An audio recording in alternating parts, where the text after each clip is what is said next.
ಜೀವನದಲ್ಲಿ ಎರಡು ಅತಿ ಕಠಿಣ ಪರೀಕ್ಷೆಗಳಿರುತ್ತವೆ, ಮುಪ್ಪಿನ ಕಾಲ ಮತ್ತು ಬಡತನ.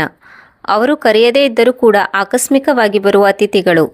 ಇವರನ್ನು ಸಂಭಾಳಿಸಿದರೆ ಜೀವನದ ಜೂಜಾಟವನ್ನು ಗೆದ್ದಂತೆ. ಒಂದು ವೇಳೆ ಇದರಲ್ಲಿ ಸಿಲುಕಿಕೊಂಡರೆ ಈ ಸಂಕಷ್ಟವು ಮನುಷ್ಯನನ್ನು ಚೂರು ಚೂರು ಮಾಡುತ್ತದೆ. ಆದರೆ ಸಮಯ ಎಷ್ಟೇ ಕೆಟ್ಟದಾಗಿರಲಿ, ನಾವು ಅದನ್ನು ಹೇಗೆ ಮೆಟ್ಟಿ ನಿಲ್ಲಬೇಕು, ಹೇಗೆ ನಮ್ಮನ್ನು ನಾವು ರಕ್ಷಿಸಿಕೊಳ್ಳಬೇಕು ಎನ್ನುವುದಕ್ಕೆ 4 ನುಡಿಮುತ್ತುಗಳನ್ನು ನಾನು ನಿಮ್ಮ ಮುಂದೆ ತರುತ್ತಿದ್ದೇನೆ. ಈ 4 ನುಡಿಮುತ್ತುಗಳನ್ನು ನಿಮ್ಮ ಜೀವನದಲ್ಲಿ ಅಳವಡಿಸಿಕೊಂಡರೆ ಪರಿಸ್ಥಿತಿ ಎಷ್ಟೇ ಕೆಟ್ಟದಾಗಿರಲಿ ನೀವು ಎಂದಿಗೂ ಎದೆಗುಂದುವುದಿಲ್ಲ. ವೀಕ್ಷಕರೇ, ನಿಮ್ಮ ಸಮಯವನ್ನು ಹೆಚ್ಚು ವ್ಯರ್ಥ ಮಾಡದೆ ಕಥೆಯನ್ನು ಆರಂಭ ಮಾಡೋಣ. ಕಥೆಯನ್ನು ಆರಂಭ ಮಾಡುವುದಕ್ಕಿಂತ ಮೊದಲು ವಿಡಿಯೋವನ್ನು ಕೊನೆಯವರೆಗೂ ನೋಡಿ ಮತ್ತು ಚಾನಲನ್ನು ಸಬ್ಸ್ಕ್ರೈಬ್ ಮಾಡಿ. ವಿಡಿಯೋವನ್ನು ಲೈಕ್ ಮಾಡಿ. ಅದೊಂದು ಹಳ್ಳಿಯಾಗಿತ್ತು. ಸಂಜೆ ಸೂರ್ಯನು ಮುಳುಗುತ್ತಿದ್ದರಿಂದ ಆತನ ಕೆಂಪು ಬಣ್ಣವು ಪ್ರತಿಯೊಬ್ಬರ ಮನೆಯಲ್ಲೂ ಹರಡಿತ್ತು. ಹಳ್ಳಿಯ ಈ ಪ್ರದೇಶವನ್ನು ತಲುಪಲು ಧೂಳಿನ ದಾರಿಯಲ್ಲಿ ನಡೆಯಬೇಕಾಗಿತ್ತು. ಅಲ್ಲಿ ಒಂದು ಮುರುಕಲು ಹಳೆಯ ಮನೆ ಇತ್ತು. ಈ ಮನೆಯ ಗೋಡೆಯ ಮೇಲೆ ಮಣ್ಣಿನ ಲೇಪನವನ್ನು ಮಾಡಲಾಗಿತ್ತು. ಈಗ ಅದು ಒಣಗಿ ಅಲ್ಲಲ್ಲಿ ಪದರಿನಂತೆ ಎದ್ದು ಬರುತ್ತಿತ್ತು. ಮಳೆಗಾಲದಲ್ಲಿ ಗೋಡೆಗಳು ಹಸಿಯಾಗಿ ಉದುರುತ್ತಿತ್ತು ಮತ್ತು ಬೇಸಿಗೆ ಕಾಲದಲ್ಲಿ 4 ದಿಕ್ಕಿನಿಂದಲೂ ಈ ಮನೆಯನ್ನು ಧೂಳು ಮೆತ್ತಿಕೊಳ್ಳುತ್ತಿತ್ತು. ಈ ಮನೆಯಲ್ಲಿ ವಿಪಿನ್ ಎನ್ನುವವನು ವಾಸವಿದ್ದನು. ಅವನ ಹೆಂಡತಿ ಸರಿತಾ. ಅವರಿಗೆ 2 ಮಕ್ಕಳು, ಅನ್ಮೋಲ್ ಹಾಗೂ ರಾಧಿಕಾ. ಪಂಡಿತರು ಹಳ್ಳಿಯ ಒಬ್ಬರೇ ಪೂಜಾರಿಯಾಗಿದ್ದರು. ಅವರು ಪೂಜೆ ಪುನಸ್ಕಾರವನ್ನಷ್ಟೇ ಮಾಡುತ್ತಿರಲಿಲ್ಲ, ಧರ್ಮ ಹಾಗೂ ಭಕ್ತಿಯ ಮಾರ್ಗವನ್ನು ಕೂಡ ತೋರಿಸಿಕೊಡುತ್ತಿದ್ದರು. ಹಳ್ಳಿಯಲ್ಲಿ ಯಾವುದಾದರೂ ಧಾರ್ಮಿಕ ಕಾರ್ಯಗಳಿದ್ದರೆ ಅವರು ವಿಪಿನ್ ಅವರನ್ನೇ ಕರೆಯುತ್ತಿದ್ದರು. ಅವರ ಮುಖ್ಯ ಕಾರ್ಯವೇನೆಂದರೆ ಭಗವಂತನ ಮಹಿಮೆಯನ್ನು ಪ್ರಚಾರ ಮಾಡುವುದು, ಯಜ್ಞ ಮಾಡುವುದು ಮತ್ತು ಭಕ್ತರಿಗೆ ಧರ್ಮದ ಸರಿಯಾದ ಅರ್ಥವನ್ನು ಹೇಳಿಕೊಡುವುದು. ವಿಪಿನ್ನನು ಹೆಚ್ಚು ಪ್ರತಿಷ್ಠಿತನಾಗಿರದಿದ್ದರೂ ಹಳ್ಳಿಯ ಜನರು ಅವರನ್ನು ತುಂಬ ಆದರಿಸುತ್ತಿದ್ದರು, ಗೌರವಿಸುತ್ತಿದ್ದರು. ಅವರು ಯಾವಾಗಲೂ ಮೌನವಾಗಿರುತ್ತಿದ್ದರು. ಅದು ಅವರಲ್ಲಿ ಅಡಗಿದ ಸಂಘರ್ಷವನ್ನು ಮುಚ್ಚಿಡುತ್ತಿತ್ತು. ಅವರ ಕಣ್ಣಿನಲ್ಲಿ ಯಾವಾಗಲೂ ಒಂದು ಹೊಳಪಿರುತ್ತಿತ್ತು. ಅವರು ಪರಿಸ್ಥಿತಿಯನ್ನು ಭಗವಂತನ ಇಚ್ಛೆ ಎಂದು ಭಗವಂತನಿಗೆ ಬಿಟ್ಟು ಬಿಡುತ್ತಿದ್ದರು. ಮನೆಯಲ್ಲಿ ಪಂಡಿತರ ಸಂಸಾರ ಬೇರೆಯೇ ಆಗಿತ್ತು. ಅವರ ಪತ್ನಿ ಸರಿತಾ ತುಂಬ ಶ್ರಮಜೀವಿಯಾಗಿದ್ದಳು. ಅವರ ಮನೆಯ ಪರಿಸ್ಥಿತಿ ಎಷ್ಟೊಂದು ಕಷ್ಟವಾಗಿತ್ತು ಎಂದರೆ ಹಲವಾರು ಬಾರಿ ಅವರ ಮಕ್ಕಳಿಗೆ ಸರಿಯಾದ ಊಟ ಕೂಡ ದೊರೆಯುತ್ತಿರಲಿಲ್ಲ. ವಿಪಿನ್ ಮನೆಗೆ ಮರಳಿದಾಗ ಸರಿತಾಳ ಮುಖದಲ್ಲಿ ಚಿಂತೆ ಮೂಡಿರುತ್ತಿತ್ತು. ತಮ್ಮ ಮನೆಯ ಪರಿಸ್ಥಿತಿ ಸುಧಾರಿಸಲು ವಿಪಿನ್ನನು ಬೇರೆ ಯಾವುದಾದರೂ ನೌಕರಿ ಮಾಡಲೆಂದು ಸರಿತಾ ಬಯಸುತ್ತಿದ್ದಳು. ವಿಪಿನ್ನನ ಜೀವನವು ಎಷ್ಟೊಂದು ಸಾಮಾನ್ಯವಾಗಿ ಕಾಣುತ್ತಿತ್ತೋ ಅದು ಅಷ್ಟೇ ಕಠಿಣವಾಗಿತ್ತು. ಅವರನ್ನು ಹಳ್ಳಿಯಲ್ಲಿ ಯಾವಾಗ ಕರೆಯಲಾಗುತ್ತಿತ್ತು ಎಂದರೆ ಯಾವುದಾದರೂ ಧಾರ್ಮಿಕ ಕಥೆಯನ್ನು ಹೇಳಲು, ಸತ್ಯನಾರಾಯಣ ಪೂಜೆ ಮಾಡಲು, ಹೀಗೆ ಧಾರ್ಮಿಕ ಕಾರ್ಯಗಳು ಇದ್ದಾಗ ಮಾತ್ರ ಕರೆಯುತ್ತಿದ್ದರು. ಆದರೆ ಸಮಯ ಕಳೆದಂತೆ ಹಳ್ಳಿಯವರು ಒಂದು ಹೊಸ ಪಂಡಿತರಿಂದ ತಮ್ಮ ಧಾರ್ಮಿಕ ಆಚರಣೆಗಳನ್ನು ಮಾಡಿಸಿಕೊಳ್ಳಲು ಶುರು ಮಾಡಿದರು. ಈ ಹೊಸ ಪಂಡಿತರು ಆಧುನಿಕ ವಿಧಿವಿಧಾನಗಳಲ್ಲಿ ಹೊಸ ಮಂತ್ರಗಳನ್ನು ಹೇಳುತ್ತಿದ್ದರು. ಇವರು ಹಳ್ಳಿಯವರಿಗೆ ತುಂಬ ಪ್ರಭಾವಿ ಎಂದು ತೋರಿದರು. ನಿಧಾನವಾಗಿ ವಿಪಿನ್ನನ ಕೆಲಸವು ಕಡಿಮೆಯಾಗತೊಡಗಿತು. ಈ ಮೊದಲು ಪೂರ್ಣಿಮೆಯ ದಿನದಂದು ವಿಪಿನ್ನನ ಬಳಿ ಹಲವಾರು ಕೆಲಸಗಳು ಬರುತ್ತಿದ್ದವು. ಈಗ ಅವರು ಪ್ರತಿದಿನ ಮನೆಯಲ್ಲೇ ಕುಳಿತುಕೊಳ್ಳುತ್ತಿದ್ದರು. ಪ್ರತಿದಿನ ಬೆಳಗಾಗುತ್ತಿದ್ದಂತೆ ತಮ್ಮ ಜೋಳಿಗೆಯನ್ನು ಎತ್ತಿಕೊಂಡು ಯಾರಾದರೂ ತಮ್ಮನ್ನು ಪೂಜೆಗಾಗಿ ಕರೆಯಬಹುದು ಎಂದು ಹಳ್ಳಿಯ ಬೀದಿಯಲ್ಲಿ ಸಾಗುತ್ತಿದ್ದರು. ಆದರೆ ದಿನಪೂರ್ತಿ ಬಿಸಿಲಲ್ಲಿ ಅಲೆದಾಡಿ ಆಯಾಸಗೊಂಡು ಸಂಜೆ ಕೊನೆಗೆ ಬರಿಗೈಯಲ್ಲಿ ಮನೆಗೆ ಮರಳುತ್ತಿದ್ದರು. ಹಲವಾರು ಬಾರಿ ಅವರು ಹಸಿವಿನಿಂದ ಮರಳಿ ಬಂದಿರುವುದನ್ನು ಮತ್ತು ಅವರ ಖಾಲಿ ಜೋಳಿಗೆಯನ್ನು ನೋಡಿ ಸರಿತಾಳಿಗೆ ಎಲ್ಲವೂ ಅರ್ಥವಾಗುತ್ತಿತ್ತು. ದಿನ ಕಳೆದಂತೆ ಸರಿತಾಳಿಗೆ ಇದನ್ನೆಲ್ಲವನ್ನು ಸಹಿಸಿಕೊಳ್ಳಲು ಸಾಧ್ಯವಾಗಲಿಲ್ಲ. ಅವಳು ಹಲವಾರು ಬಾರಿ ವಿಪಿನ್ನಲ್ಲಿ ಹೇಳಿದಳು, ಈಗ ಪಂಡಿತಗಿರಿಯಿಂದ ಮನೆಯನ್ನು ನಡೆಸಲು ಸಾಧ್ಯವಿಲ್ಲ. ಹಳ್ಳಿಯ ಜನರು ಈಗ ಮತ್ತೊಬ್ಬ ಪಂಡಿತರನ್ನು ಕರೆಯಲು ಶುರು ಮಾಡಿದ್ದಾರೆ. ಅವರು ತಮ್ಮ ಪೂಜೆಯಲ್ಲಿ ನವೀನತೆಯನ್ನು ಹುಡುಕುತ್ತಿದ್ದಾರೆ. ನಾವು ಈಗಲೂ ಹಳೆಯ ವಿಧಾನಗಳಲ್ಲಿ ಪೂಜೆಯನ್ನು ಮಾಡುತ್ತಿದ್ದೇವೆ. ನಾವು ಕೂಡ ಪೂಜೆಯಲ್ಲಿ ಬದಲಾವಣೆ ಮಾಡಿಕೊಳ್ಳಬೇಕೆಂದು ನಿಮಗೆ ತೋರುತ್ತಿಲ್ಲವೇ? ವಿಪಿನ್ನನು ಇದನ್ನು ಕೇಳಿ ಮನದಲ್ಲಿಯೇ ಉದಾಸೀನನಾದನು. ಆದರೆ ಮುಖದ ಮೇಲೆ ಯಾವುದೇ ಭಾವನೆಗಳನ್ನು ತೋರ್ಪಡಿಸಿಕೊಳ್ಳುತ್ತಿರಲಿಲ್ಲ. ಅವನ ಸ್ವಭಾವವು ಯಾವಾಗಲೂ ಧೈರ್ಯದಿಂದ ಹಾಗೂ ಶಾಂತವಾಗಿ ಕೂಡಿರುತ್ತಿತ್ತು. ಒಂದಲ್ಲ ಒಂದು ದಿನ ಭಗವಂತನು ನಮ್ಮ ಈ ಸ್ಥಿತಿಯನ್ನು ಸುಧಾರಿಸುತ್ತಾನೆ ಎಂಬ ನಂಬಿಕೆಯು ಅವರಿಗಿತ್ತು. ದಿನ ಕಳೆದಂತೆ ಸರಿತಾಳ ಚಿಂತೆ ಹೆಚ್ಚುತ್ತಾ ಸಾಗಿತು. ಪ್ರತಿದಿನ ಸಂಜೆ ವಿಪಿನ್ನನು ತನ್ನ ಖಾಲಿ ಜೋಳಿಗೆಯನ್ನು ತೆಗೆದುಕೊಂಡು ಮರಳಿ ಬಂದಾಗ ಯಾವಾಗಲೂ ಅವಳಲ್ಲಿ ಒಂದು ಪ್ರಶ್ನೆ ಕಾಡುತ್ತಿತ್ತು, ಇಂದೇನಾದರೂ ದೊರೆಯುತ್ತೆ? ಒಂದು ದಿನ ವಿಪಿನ್ ಆಯಾಸಗೊಂಡು ಮನೆಗೆ ಮರಳಿದಾಗ ಸರಿತಾ ಪಂಡಿತರನ್ನು ಆಳವಾದ ದೃಷ್ಟಿಯಲ್ಲಿ ನೋಡಿದಳು. ಮನೆಯ ಪರಿಸ್ಥಿತಿಯು ಯಾವಾಗಲೂ ಶಾಂತವಾಗಿರುತ್ತಿತ್ತು. ಅವರು ಆಯಾಸಗೊಂಡಿದ್ದರು. ಮನೆಗೆ ಬಂದವರೇ ಕುರ್ಚಿಯಲ್ಲಿ ಆಯಾಸಗೊಂಡು ಕುಳಿತುಕೊಂಡರು. ಸರಿತಾಳಿಗೆ ಎಲ್ಲವೂ ಅರ್ಥವಾಯಿತು. ಆದರೆ ಆ ದಿನ ಅವಳಿಂದ ಸುಮ್ಮನಿರಲು ಸಾಧ್ಯವಾಗಲಿಲ್ಲ. ಅವಳು ಸೀದಾ ಪಂಡಿತರ ಬಳಿಗೆ ಬಂದಳು. ಇದೆಲ್ಲ ಎಲ್ಲಿಯವರೆಗೆ ನಡೆಯುತ್ತದೆ? ನಾವು ಹೀಗೆ ಎಷ್ಟು ದಿನ ಅಂತ ಕಳೆಯಬೇಕು? ಈ ಹಳ್ಳಿಯಲ್ಲಿ ಈಗ ನಿಮಗೆ ಯಾವುದೇ ಕೆಲಸ ಸಿಗುವುದಿಲ್ಲ. ಪಂಡಿತರೇ, ಕೆಲಸವು ಈಗ ನಮಗಾಗಿ ಪರ್ಯಾಪ್ತವಾಗಿ ಉಳಿದಿಲ್ಲ. ನೀವು ಮಹಾರಾಜರ ಬಳಿಗೆ ಹೋಗಿ ನೌಕರಿಯನ್ನು ಏಕೆ ಕೇಳುತ್ತಿಲ್ಲ? ತನ್ನ ಹೆಂಡತಿಯ ಮಾತನ್ನು ಕೇಳುತ್ತಿದ್ದಂತೆ ಪಂಡಿತರ ಮುಖದ ಮೇಲೆ ಕಿರುನಗೆ ಮೂಡಿತು. ತಕ್ಷಣ ಹೇಳಿದರು, ಸರಿತಾ, ನಿನಗೆ ಹುಚ್ಚು ಹಿಡಿದಿದೆಯೇನು? ರಾಜನೆಲ್ಲಿ, ನಾನೆಲ್ಲಿ? ನಮ್ಮಂಥ ಸಾಧಾರಣ ಪಂಡಿತರಿಂದ ರಾಜನಿಗೆ ಯಾವ ಕೆಲಸವಿರುತ್ತದೆ? ಒಂದು ವೇಳೆ ರಾಜನು ಕೆಲಸವನ್ನು ನೀಡಿದರೂ ಕೂಡ ನಮ್ಮಿಂದ ಆ ಕೆಲಸ ಮಾಡಲು ಸಾಧ್ಯವೇ? ನಮ್ಮ ಕೆಲಸ ಕೇವಲ ಪೂಜೆ ಪುನಸ್ಕಾರ ಮಾಡುವುದು ಮಾತ್ರ, ನೌಕರಿ ಮಾಡುವುದಲ್ಲ. ಸರಿತಾ ಸೋಲೊಪ್ಪಿಕೊಳ್ಳುವವಳಾಗಿರಲಿಲ್ಲ. ಅವಳು ದೀರ್ಘವಾದ ಉಸಿರನ್ನು ತೆಗೆದುಕೊಂಡು ಹೇಳಿದಳು, ಒಂದು ವೇಳೆ ನೀವು ರಾಜನ ಬಳಿಗೆ ಹೋಗದೇ ಇದ್ದರೆ ನಾವು ಹೇಗೆ ಬದುಕಬೇಕು? ಈಗ ನಮ್ಮ ಬಳಿ ತಿನ್ನಲು ಕೂಡ ಏನೂ ಉಳಿದಿಲ್ಲ. ಅನ್ಮೋಲ್ ಹಾಗೂ ರಾಧಿಕಾ ಎಷ್ಟೊಂದು ಹಸಿವಿನಿಂದ ಇದ್ದಾರೆ ಎಂದು ನೀವು ನೋಡಿದ್ದೀರೇನು? ಮಕ್ಕಳು ಹಸಿವಿನಿಂದ ಮಲಗಿಕೊಂಡಾಗ ನನ್ನ ಹೃದಯ ಒಡೆದು ಹೋಗುತ್ತದೆ. ಮತ್ತು ನೀವು ಭಗವಂತನು ಎಲ್ಲ ನೋಡುತ್ತಿದ್ದಾನೆಂದು ಹೇಳುತ್ತೀರಿ. ಆದರೆ ಭಗವಂತನು ಯಾವಾಗ ನಮ್ಮ ಮೊರೆಯನ್ನು ಕೇಳಿದ್ದಾನೆ? ಸರಿತಾಳ ಮಾತಿನಿಂದ ವಿಪಿನನ ಮನಸ್ಸು ಚೂರು ಚೂರಾಯಿತು. ಅವನ ಬಳಿ ಯಾವುದೇ ಉತ್ತರವಿರಲಿಲ್ಲ. ಅವನಿಗೆ ಸರಿತಾ ನಿಜವನ್ನೇ ಹೇಳುತ್ತಿದ್ದಾಳೆ ಎಂದು ಗೊತ್ತಿತ್ತು. ಪ್ರತಿದಿನ ಮನೆಗೆ ಮರಳಿದಾಗ ಇಂದು ಏನಾದರೂ ಸಿಕ್ಕಿತೆ ಎಂದಾಗ ನನ್ನ ಉತ್ತರ ಯಾವಾಗಲೂ ಮೌನವಾಗಿರುತ್ತಿತ್ತು. ನಾಳೆ ಒಳ್ಳೆಯದಾಗಬಹುದು ಎಂದು ಪ್ರತಿದಿನ ಯೋಚಿಸುತ್ತಿದ್ದರು. ಈಗ ಆ ಭರವಸೆಯೂ ಕೂಡ ಕಳೆದು ಹೋಗುತ್ತಿದೆ. ವಿಪಿನನ ಮನಸ್ಸಿನಲ್ಲಿ ದ್ವಂದ್ವಗಳು ಮೂಡಿದವು. ಒಂದು ಕಡೆ ಅವರ ಸಂಸ್ಕಾರ ಹಾಗೂ ಧರ್ಮದ ಕಡೆ ಅವರ ಆಸಕ್ತಿ ಇತ್ತು. ಅದು ಪಂಡಿತ್ ಗಿರಿಯನ್ನು ಬಿಡುವಂತೆ ಮಾಡಲು ತಡೆಯನ್ನು ಒಡ್ಡುತ್ತಿತ್ತು. ಮತ್ತೊಂದು ಕಡೆ ಅವರ ಪರಿವಾರವಿತ್ತು. ಅವರ ಪರಿವಾರವು ಹಸಿವು ಹಾಗೂ ಕಷ್ಟದಿಂದ ಬಳಲುತ್ತಿತ್ತು. ಪಂಡಿತರು ತಮ್ಮ ಪ್ರತಿಷ್ಠೆ ಹಾಗೂ ಧರ್ಮವನ್ನು ಬಿಟ್ಟು ನೌಕರಿ ಮಾಡುತ್ತಾರೆಯೇ? ಅವರು ರಾಜನ ಮುಂದೆ ನೌಕರಿಯ ಭಿಕ್ಷೆಯನ್ನು ಬೇಡುತ್ತಾರೆಯೇ? ಅವರು ತಮ್ಮ ಜೀವನದಲ್ಲಿ ಎಂದಿಗೂ ಆ ರೀತಿ ಯೋಚಿಸಿರಲಿಲ್ಲ. ತಮ್ಮ ಕೆಲಸಕ್ಕಾಗಿ ಗರ್ವಪಡುತ್ತಿದ್ದರು. ಅವರು ಪದೇ ಪದೇ ಭಗವಂತನಲ್ಲಿ ಒಂದು ಪ್ರಶ್ನೆ ಕೇಳುತ್ತಿದ್ದರು, ಹೇ ಪ್ರಭು, ಇದೆಂತಹ ಪರೀಕ್ಷೆ? ನಾನು ಧರ್ಮದ ಕಾರ್ಯವನ್ನು ಬಿಟ್ಟು ಸಂಸಾರ ಬಂಧನದಲ್ಲಿ ಸಿಲುಕಿಕೊಳ್ಳಲೆ? ನಾನು ನನ್ನ ಪ್ರತಿಷ್ಠೆಯನ್ನು ಉಳಿಸಿಕೊಳ್ಳಲು ಸಾಧ್ಯವೇ? ಅಥವಾ ನಾನು ಅದನ್ನೆಲ್ಲ ಬಿಟ್ಟು ಬಿಡಬೇಕೆ? ನಾನು ಜೀವನ ಪರ್ಯಂತ ಅದರಲ್ಲೇ ಬದುಕಿದ್ದೇನೆ. ಪಂಡಿತರು ಮನದಲ್ಲಿ ಯೋಚಿಸುತ್ತಾ ಗೊಂದಲಕ್ಕೀಡಾದರು. ನಾನು ರಾಜನಲ್ಲಿ ಹೋಗಿ ನೌಕರಿಯನ್ನು ಕೇಳಿದರೆ ಅವರು ನನಗೆ ನೌಕರಿಯನ್ನು ನೀಡುತ್ತಾರೆಯೇ? ಅಥವಾ ಬೇರೇನಾದರೂ ಕೆಟ್ಟ ಪರಿಣಾಮ ನನ್ನ ಮೇಲಾಗಬಹುದೇ? ವಿಪಿನನು ತನ್ನ ಜೀವನದಲ್ಲಿ ಅನೇಕ ಕಷ್ಟದ ಪರಿಸ್ಥಿತಿಯನ್ನು ಎದುರಿಸಿದ್ದನು. ಆದರೆ ಇಂದಿನ ಪರಿಸ್ಥಿತಿಯು ಬೇರೆಯದೇ ಆಗಿತ್ತು. ಅದು ಕೇವಲ ಆರ್ಥಿಕ ಸಮಸ್ಯೆ ಆಗಿರಲಿಲ್ಲ. ಅವರ ಅಸ್ತಿತ್ವ ಹಾಗೂ ಆತ್ಮಗೌರವದೊಂದಿಗೆ ಹೊಂದಿಕೊಂಡ ಪ್ರಶ್ನೆಯಾಗಿತ್ತು. ಹಳ್ಳಿಯಲ್ಲಿ ಪಂಡಿತ್ಗಿರಿ ಮಾಡುತ್ತಿದ್ದಾಗ ಜನರಿಂದ ಅವರು ತುಂಬ ಗೌರವವನ್ನು ಪಡೆದುಕೊಂಡಿದ್ದರು. ಆದರೆ ಆ ಗೌರವವು ಅವರ ಪರಿವಾರದ ಹೊಟ್ಟೆಯನ್ನು ತುಂಬಿಸುತ್ತಿರಲಿಲ್ಲ. ಮನೆಯಲ್ಲಿ ಎಲ್ಲರೂ ಮಲಗಿದ್ದಾಗ ಅವರು ಮನೆಯ ಚಾವಣಿಗೆ ಹೋಗಿ ಆಕಾಶದ ಕಡೆಗೆ ನೋಡುತ್ತಿದ್ದರು. ಒಂದು ವೇಳೆ ನಾನು ಸರಿತಾಳ ಮಾತಿಗೆ ಕಟ್ಟುಬಿದ್ದು ರಾಜನ ಬಳಿ ಕೆಲಸ ಕೇಳಲು ಹೋದರೆ ನನ್ನನ್ನು ನಾನು ನೋಡಿಕೊಳ್ಳಲು ಸಾಧ್ಯವೇ? ನಾನು ಒಬ್ಬ ಪಂಡಿತನಾಗಿದ್ದೇನೆ. ನನ್ನ ಕೆಲಸ ಧರ್ಮದ ಸೇವೆ ಮಾಡುವುದು, ನೌಕರಿ ಮಾಡುವುದಲ್ಲ. ಅವನ ಮನದಲ್ಲಿ ಮತ್ತೊಂದು ಪ್ರಶ್ನೆ ಏಳುತ್ತಿತ್ತು. ನಾನು ನೌಕರಿ ಮಾಡದಿದ್ದರೆ ನನ್ನ ಪರಿವಾರದ ಅಗತ್ಯಗಳನ್ನು ಪೂರೈಸಲು ಸಾಧ್ಯವೇ? ಹೀಗೆ ಅವರು ದ್ವಂದ್ವದಲ್ಲಿ ಸಿಲುಕಿದ್ದರು. ಅವರು ಒಬ್ಬ ಸಾಧಾರಣ ಪೂಜಾರಿಯಾಗಿದ್ದರು. ಅವರಿಗೆ ಧರ್ಮ ಹಾಗೂ ಪೂಜೆಯೇ ಎಲ್ಲವೂ ಆಗಿತ್ತು. ಈಗ ಅವರ ಎದುರಿಗೆ ಧರ್ಮ ಹಾಗೂ ಪರಿವಾರದ ಸಂಘರ್ಷವಿತ್ತು. ಈಗ ಸರಿತಾಳು ತುಂಬ ಚಿಂತೆಗೊಳಗಾದಳು. ಕೆಲಸ ಕಾರ್ಯವಿಲ್ಲದೆ ಕುಳಿತಿದ್ದ ತನ್ನ ಗಂಡನಿಗೆ ಜೊತೆಯಾಗಿ ನಿಲ್ಲಬೇಕೆಂದುಕೊಂಡಳು. ಆದರೆ ಮತ್ತೊಂದು ಕಡೆ ಹಸಿವಿನಿಂದ ಬಳಲುತ್ತಿರುವ ತನ್ನ ಮಕ್ಕಳ ಕೈ ಬಿಡಲು ಕೂಡ ಸಾಧ್ಯವಾಗಲಿಲ್ಲ. ಯಾವಾಗ ಅವಳು ತನ್ನ ಮಕ್ಕಳನ್ನು ನೋಡುತ್ತಿದ್ದಳೋ ಅವಳ ಹೃದಯ ತುಂಬಿ ಬರುತ್ತಿತ್ತು. ಅನ್ಮೋಲ್ ಚಿಕ್ಕವನಾಗಿದ್ದರೂ ಅರ್ಥ ಮಾಡಿಕೊಳ್ಳಬಲ್ಲವನಾಗಿದ್ದ. ಅವನು ತನ್ನ ಚಿಕ್ಕ ಚಿಕ್ಕ ಕನಸುಗಳನ್ನು ತನ್ನ ಅಮ್ಮನಲ್ಲಿ ಹೇಳಿಕೊಳ್ಳುತ್ತಿದ್ದನು. ಅಮ್ಮ, ನಾನು ದೊಡ್ಡವನಾದ ಮೇಲೆ ನಮ್ಮ ಈ ಹಳೆಯ ಮನೆಯ ಜಾಗದಲ್ಲಿ ಹೊಸ ಮನೆಯನ್ನು ಕಟ್ಟುತ್ತೇನೆ. ನಾವು ಕೂಡ ರಾಜನ ಅರಮನೆಯಂತಹ ದೊಡ್ಡ ಮನೆಯನ್ನು ಕಟ್ಟೋಣ. ರಾಧಿಕಾಳು ಕೂಡ ತನ್ನ ಕನಸಿನಲ್ಲಿ ಮಗ್ನಳಾಗಿರುತ್ತಿದ್ದಳು. ಅವಳಿಗೆ ಹೊಸ ಪುಸ್ತಕ ಬೇಕಾಗಿತ್ತು. ಸರಿತಾಳ ಬಳಿ ಅವಳಿಗೆ ನೀಡಲು ಏನೂ ಇರಲಿಲ್ಲ. ರಾಧಿಕಾ ಏನಾದರೂ ಕೇಳಿದರೆ ಸರಿತಾಳ ಮನಸ್ಸು ಭಾರವಾಗುತ್ತಿತ್ತು. ಅವಳು ತನ್ನ ಮಗಳಲ್ಲಿ ಕೇವಲ ಇಷ್ಟು ಮಾತ್ರ ಹೇಳುತ್ತಿದ್ದಳು, ಮಗಳೇ, ಎಲ್ಲವನ್ನು ಭಗವಂತನ ಮೇಲೆ ಬಿಟ್ಟು ಬಿಡು. ಒಂದು ದಿನ ಎಲ್ಲವೂ ಸರಿಯಾಗುತ್ತದೆ. ಆದರೆ ದಿನ ಕಳೆದಂತೆ ಅವರ ಅಸಹಾಯಕತೆ ಹೆಚ್ಚುತ್ತಾ ಸಾಗಿತ್ತು. ಈಗ ಸರಿತಾಳು ಮನದಲ್ಲಿ ಒಂದು ನಿರ್ಧಾರಕ್ಕೆ ಬಂದಳು. ಈಗ ತಾನು ಪಂಡಿತರಿಗೆ ತಿಳಿ ಹೇಳಲೇಬೇಕು. ಅವಳಿಗೆ ಗೊತ್ತಿತ್ತು, ಪಂಡಿತರು ಶಾಂತ ಹಾಗೂ ಧೈರ್ಯವಂತರಾಗಿದ್ದರು. ತಾನು ಸರಿಯಾಗಿ ಅರ್ಥ ಮಾಡಿಸಿದರೆ ಅವರು ಒಪ್ಪಿಕೊಳ್ಳುತ್ತಾರೆ ಎಂದು ಅವಳಿಗೆ ಗೊತ್ತಿತ್ತು. ಹಳ್ಳಿಯ ಜನರು ಈಗ ತುಂಬ ಬದಲಾಗಿದ್ದರು. ಪಂಡಿತರು ಎಷ್ಟೊಂದು ಬಾರಿ ಹಳ್ಳಿಯವರಿಗೆ ಸಹಾಯ ಮಾಡಿದರು. ಆದರೆ ಇಂದು ಸ್ವತಃ ಪಂಡಿತರು ಕಷ್ಟದಲ್ಲಿದ್ದಾಗ ಯಾರೂ ಅವರ ಸಹಾಯಕ್ಕೆ ಬರಲಿಲ್ಲ. ಈಗ ಹಳ್ಳಿಯ ಜನರು ಪಂಡಿತರನ್ನು ನೋಡಿ ಮುಖ ತಿರುಗಿಸಿಕೊಳ್ಳುತ್ತಿದ್ದರು. ವಿಪಿನ್ ಪೂಜೆ ಮಾಡುವ ಮಂದಿರಕ್ಕೂ ಕೂಡ ಜನರು ಕಡಿಮೆ ಸಂಖ್ಯೆಯಲ್ಲಿ ಬರುತ್ತಿದ್ದರು. ಈಗ ವಿಪಿನನ ಪೂಜೆಯಿಂದ ಯಾವುದೇ ಚಮತ್ಕಾರ ನಡೆಯುವುದಿಲ್ಲ ಎಂದು ಅಂದುಕೊಳ್ಳುತ್ತಿದ್ದರು.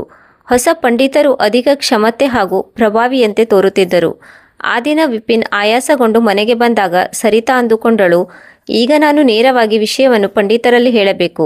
ಸರಿತಾ ತುಂಬ ಧೈರ್ಯದಿಂದ ಹೇಳಿದಳು, ಪಂಡಿತರೇ, ಈಗ ಕಾಲ ಬದಲಾಗುತ್ತಿದೆ. ನಿಮಗೆ ಪಂಡಿತಗಿರಿ ಇಷ್ಟವೆಂದು ನನಗೂ ಕೂಡ ಗೊತ್ತಿದೆ ಮತ್ತು ಇದನ್ನು ಬಿಡಲು ನೀವು ಬಯಸುತ್ತಿಲ್ಲ. ಆದರೆ ಯಾವಾಗಲೂ ಪಂಡಿತಗಿರಿಯಿಂದ ನಮ್ಮ ಜೀವನ ನಡೆಯಲು ಸಾಧ್ಯವೇ? ನಮ್ಮ ಮಕ್ಕಳು ಅನ್ಮೋಲ್ ಹಾಗೂ ರಾಧಿಕಾ ದೊಡ್ಡವರಾಗುತ್ತಿದ್ದಾರೆ. ಅವರಿಗೆ ಒಳ್ಳೆಯ ಶಿಕ್ಷಣ ಬೇಕು, ಒಳ್ಳೆಯ ಬಟ್ಟೆ ಬೇಕು. ನಾವು ಹೀಗೆ ಸಾಗುತ್ತಿದ್ದರೆ ಅವರಿಗೆ ಎಲ್ಲವನ್ನೂ ಕೊಡಲು ಸಾಧ್ಯವೇ? ವಿಪಿನನು ತನ್ನ ಹೆಂಡತಿಯ ಮಾತನ್ನು ಕೇಳಿ ಸುಮ್ಮನಾದನು. ಸರಿತಾಳು ಅವನ ಕಡೆಗೆ ನೋಡಿದಳು. ಅವನ ಕಣ್ಣಿನಲ್ಲಿ ಆಳವಾದ ನೋವಿತ್ತು. ವಿಪಿನನಿಗೆ ಇದು ಎಂತಹ ಕಠಿಣ ಪರಿಸ್ಥಿತಿ ಎಂದು ಅವಳಿಗೆ ಅರ್ಥವಾಯಿತು. ನಿಧಾನವಾಗಿ ಅವಳು ಹೇಳಿದಳು, ನೀವು ರಾಜನ ಬಳಿಗೆ ಹೋಗಿ. ಮಹಾರಾಜರು ತುಂಬ ದಯಾಳು ಎಂದು ನಾನು ಕೇಳಿದ್ದೇನೆ. ಅವರು ಅವಶ್ಯವಾಗಿ ನಮ್ಮ ಸಹಾಯಕ್ಕೆ ಬರುತ್ತಾರೆ. ಆಗ ವಿಪಿನನು ತಲೆ ತಗ್ಗಿಸಿದನು. ಬೇರೆ ಏನನ್ನೂ ಹೇಳಲಿಲ್ಲ. ರಾಜನಲ್ಲಿ ಸಹಾಯ ಕೇಳಿಕೊಂಡು ಹೋಗುವುದು ಅವನಿಗೆ ಅಸಾಧಾರಣ ಎಂದು ತೋರಿತು.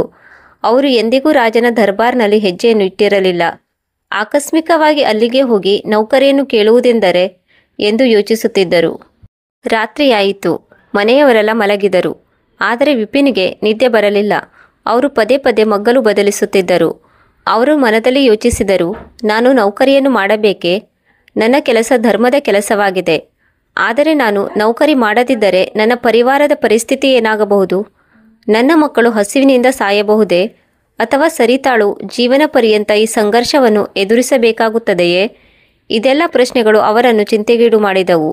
ನಾನು ರಾಜನ ಬಳಿಗೆ ಹೋದರೆ ನನ್ನನ್ನು ಮಹಾರಾಜರು ಅಪಮಾನ ಮಾಡಬಹುದೇ? ಅವರು ನಂತರ ಆಕಾಶದ ಕಡೆಗೆ ನೋಡುತ್ತಾ ಅಂದುಕೊಂಡರು, ಹೇ ಭಗವಂತ, ನನಗೆ ಸರಿಯಾದ ದಾರಿಯನ್ನು ತೋರಿಸು. ನಾನೇನು ಮಾಡಲಿ? ನಾನು ರಾಜನ ಬಳಿಗೆ ಹೋಗಬೇಕೇ? ಇಡೀ ರಾತ್ರಿ ಅವರು ಕುಳಿತುಕೊಂಡೇ ಇದ್ದರು. ಆದರೆ ಬೆಳಗಾಗುವ ಸಂದರ್ಭದಲ್ಲಿ ಅವರು ಒಂದು ನಿರ್ಣಯವನ್ನು ತೆಗೆದುಕೊಂಡರು. ಹೇಗಿದ್ದರೂ ನಾನು ಭಗವಂತನ ಇಚ್ಛೆಯಂತೆಯೇ ನಡೆದುಕೊಳ್ಳುತ್ತೇನೆ. ಒಂದು ವೇಳೆ ನಾನು ರಾಜನ ಬಳಿಗೆ ಹೋಗಬೇಕೆಂದರೆ ಅದು ಭಗವಂತನ ಇಚ್ಛೆಯಂತೆ ಆಗಲಿ. ಬೆಳಗಾಗುತ್ತಿದ್ದಂತೆ ದೇವರ ಆರತಿಗಾಗಿ ತಯಾರಿ ನಡೆಸಿದರು. ಸರಿತಾ ಮೊದಲೇ ಎದ್ದಿದ್ದಳು. ಅವಳಿಗೆ ಪಂಡಿತರ ಮುಖದ ಮೇಲೆ ಆಯಾಸ ಕಾಣಿಸಿತು. ನಿಧಾನವಾಗಿ ಪಂಡಿತರ ಬಳಿ ಬಂದು ಕೇಳಿದಳು, ಯಾವ ನಿರ್ಧಾರವನ್ನು ತೆಗೆದುಕೊಂಡಿದ್ದೀರಿ ಪಂಡಿತರೇ? ಅವರು ತಮ್ಮ ಚಿಕ್ಕ ಮಂದಿರದ ಬಳಿ ಕುಳಿತು ಆರತಿಯ ತಯಾರಿಯಲ್ಲಿದ್ದರು. ಒಂದು ಕ್ಷಣ ವಿಪಿನ್ ಸರಿತಾಳ ಮುಖವನ್ನು ನೋಡಿದರು. ಅವಳ ಮುಖದಲ್ಲೂ ಕೂಡ ಆಯಾಸವಿತ್ತು. ಅವರ ಬಾಯಿಂದ ಯಾವುದೇ ಮಾತು ಹೊರಡಲಿಲ್ಲ. ಸ್ವಲ್ಪ ಹೊತ್ತು ಮೌನವಾಗಿ ದೀರ್ಘವಾದ ಉಸಿರನ್ನು ತೆಗೆದುಕೊಳ್ಳುತ್ತಾ ಹೇಳಿದರು, ಏನಿಲ್ಲ ಸರಿತಾ, ನಾನು ಇನ್ನೂ ಯೋಚಿಸುತ್ತಿದ್ದೇನೆ. ಆದರೆ ಸರಿತಾಳಿಗೆ ರಾಜನ ಬಳಿ ನೌಕರಿಯನ್ನು ಕೇಳಲು ಹೋಗುವುದಕ್ಕಾಗಿ ಅವರು ತುಂಬ ಚಿಂತೆಯಲ್ಲಿದ್ದಾರೆ ಎಂದು ಅವಳಿಗೆ ಅರ್ಥವಾಯಿತು.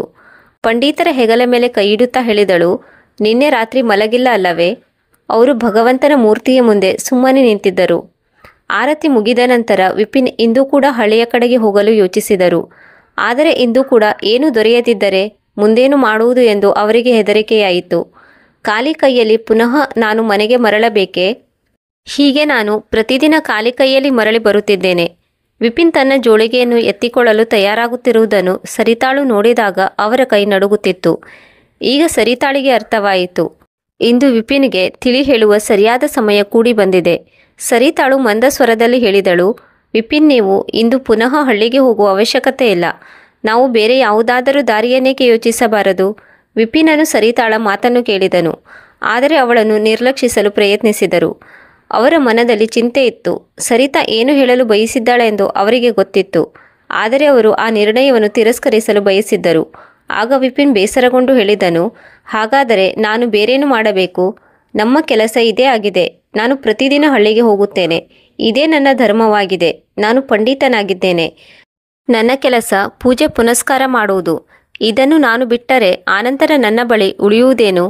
ಆಗ ಸರಿತಾ ದೃಢ ಸ್ವರದಲ್ಲಿ ಹೇಳಿದಳು, ವಿಪಿನ್, ನಿಮಗೆ ಪಂಡಿತ್ಗಿರಿ ಇಷ್ಟವೆಂದು ನನಗೆ ಗೊತ್ತಿದೆ. ಆದರೆ ಈ ಪಂಡಿತ್ ಕೆಲಸವು ನಮ್ಮ ಪರಿವಾರದ ಹೊಟ್ಟೆ ತುಂಬಿಸುವುದಿಲ್ಲ.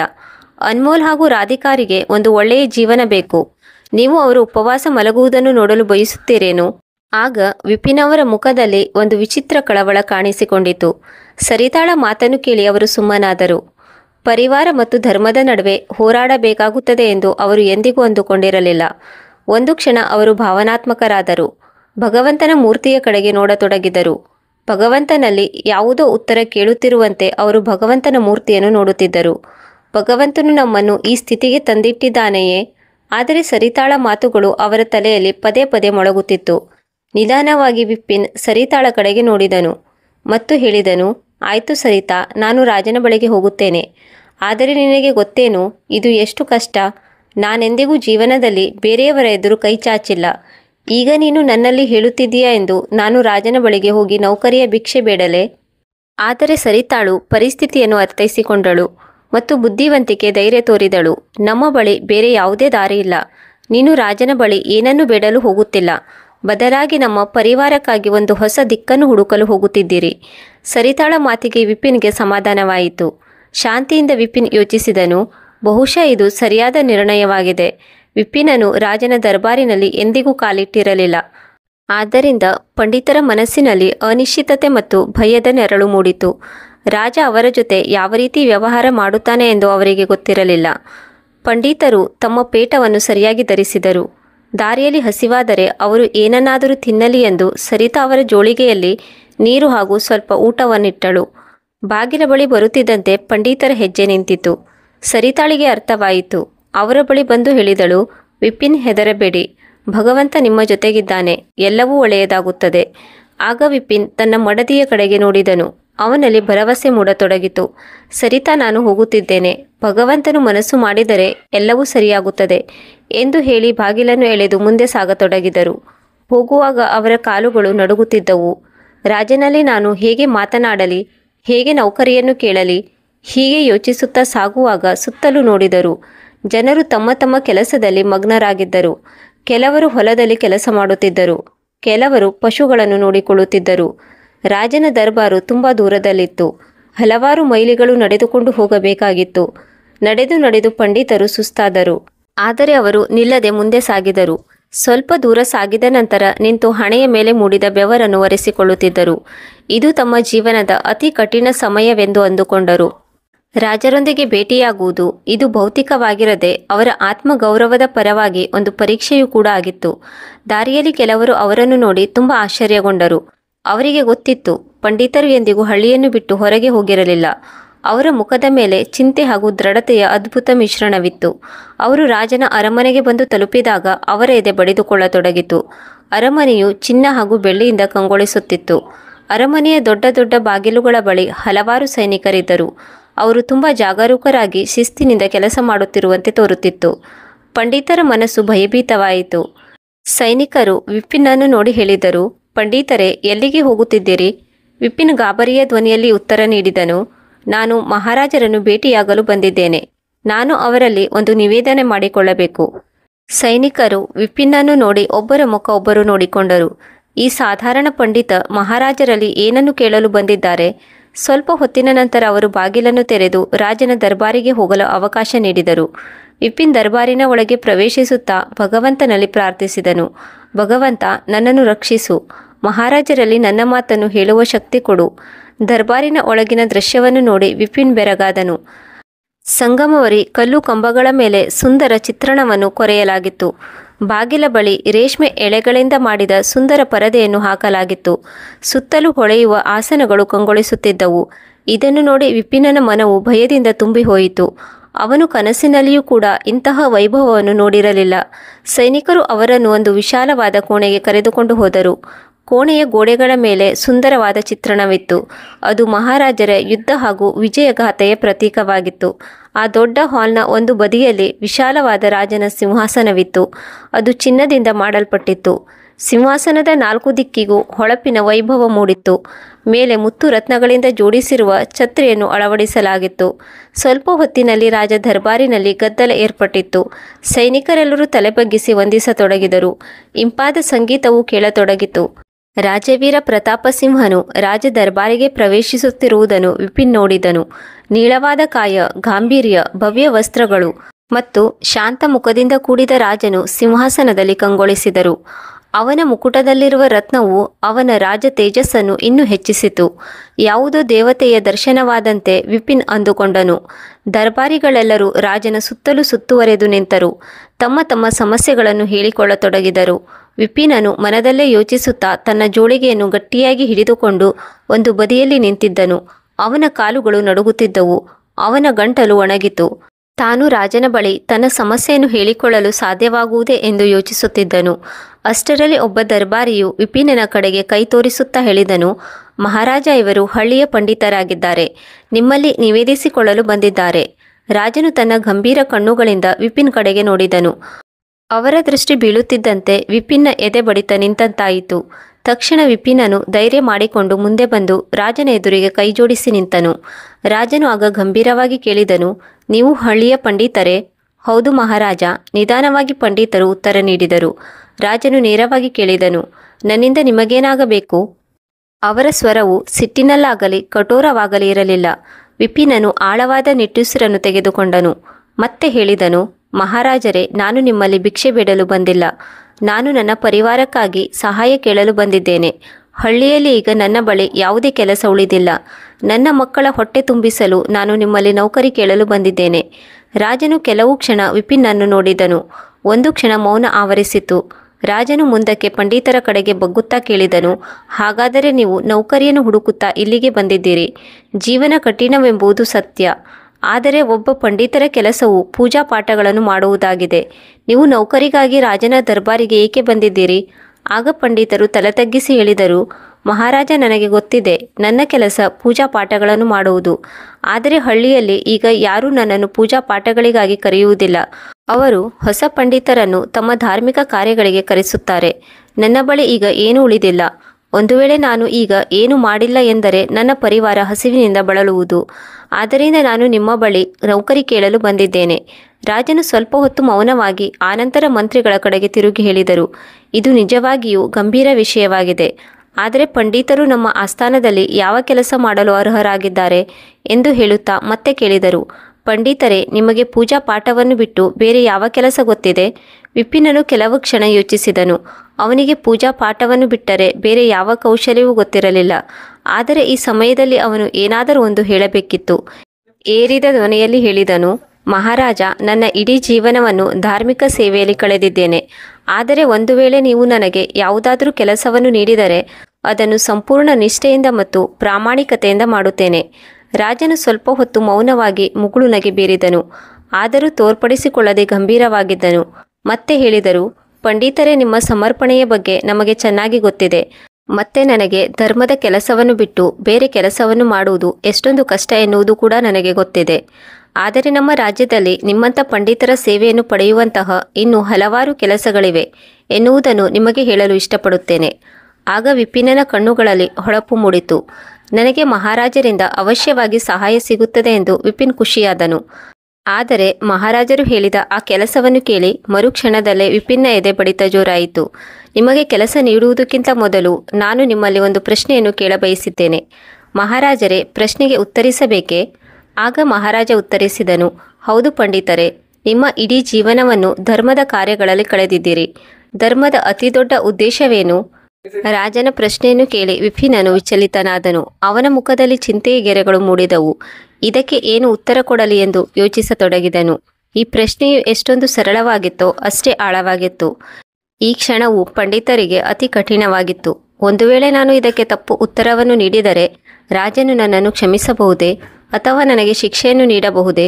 ವಿಪಿನನು ತನ್ನ ಹಣೆಯ ಬೆವರನ್ನು ಒರೆಸಿಕೊಳ್ಳುತ್ತಾ ಆಳವಾದ ಉಸಿರನ್ನು ತೆಗೆದುಕೊಂಡನು. ಅವನ ಮನದಲ್ಲಿ ಹಲವಾರು ಉತ್ತರಗಳು ಬಂದವು.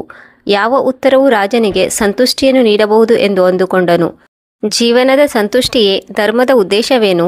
ಇದು ಆಧ್ಯಾತ್ಮಿಕ ಶಾಂತಿಯಾಗಿದೆಯೇ ಅಥವಾ ಸಮಾಜದಲ್ಲಿ ನ್ಯಾಯದ ಸ್ಥಾಪನೆಯೇ? ಪಂಡಿತರು ಈ ಪ್ರಶ್ನೆಗಳಲ್ಲಿ ಮುಳುಗಿದರು. ಮಹಾರಾಜರು ಈಗಲೂ ವಿಪಿನನ ಮೇಲೆ ಗಂಭೀರವಾದ ನೋಟವನ್ನು ನೆಟ್ಟಿದ್ದರು. ದರ್ಬಾರಿಗಳಲ್ಲಿ ಕುತೂಹಲ ಮೂಡಿತು. ಅವರು ಯೋಚಿಸತೊಡಗಿದರು, ಈ ಸಾಧಾರಣ ಪಂಡಿತರು ಇಷ್ಟೊಂದು ಕಠಿಣ ಉತ್ತರವನ್ನು ಹೇಗೆ ನೀಡುತ್ತಾರೆ? ವಿಪಿನನು ತನ್ನ ಕಣ್ಣನ್ನು ಮುಚ್ಚಿ ಭಗವಂತನಲ್ಲಿ ಪ್ರಾರ್ಥಿಸಿದನು. ಹೇ ಭಗವಂತ, ನನಗೆ ಶಕ್ತಿ ಕೊಡು. ಈ ಪ್ರಶ್ನೆಗೆ ಸತ್ಯ ಉತ್ತರವನ್ನು ನನ್ನ ಬಾಯಿಂದ ಹೇಳಿಸು. ಇದರಿಂದ ಮಹಾರಾಜರು ಸಂತುಷ್ಟಿಯಾಗಲಿ. ಅವರು ಯೋಚಿಸುತ್ತಿದ್ದರು, ಧರ್ಮದ ಉದ್ದೇಶವು ಸಮಾಜದ ರಕ್ಷಣೆ ಮಾಡುವುದೇ ಅಥವಾ ಆತ್ಮದ ರಕ್ಷಣೆ ಮಾಡುವುದೇ?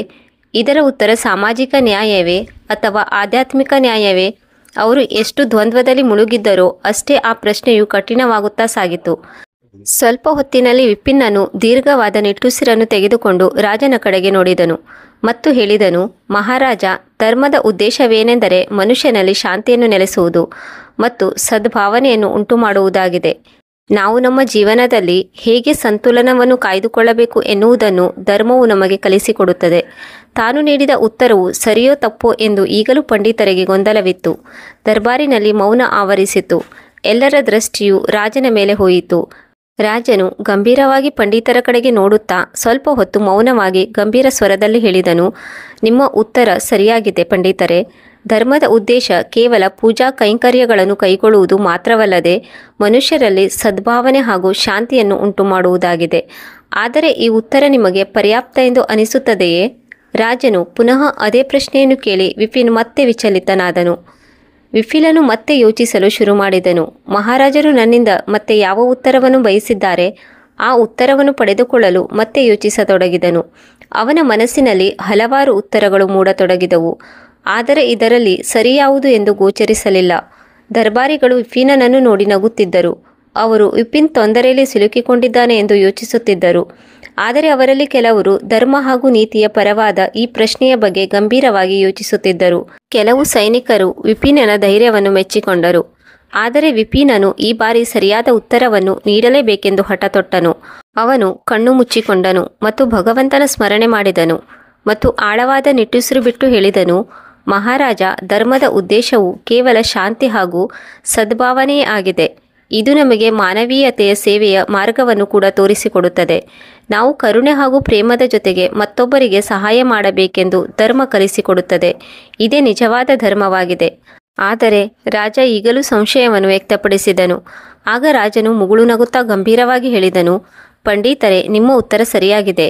ಧರ್ಮದ ಉದ್ದೇಶವು ಶಾಂತಿ ಹಾಗೂ ಸದ್ಭಾವನೆಯೊಂದೇ ಅಲ್ಲದೆ ಮಾನವೀಯತೆಯ ಸೇವೆ ಹಾಗೂ ಕರುಣೆಯ ಪಾಲನೆಯೂ ಕೂಡ ಆಗಿದೆ.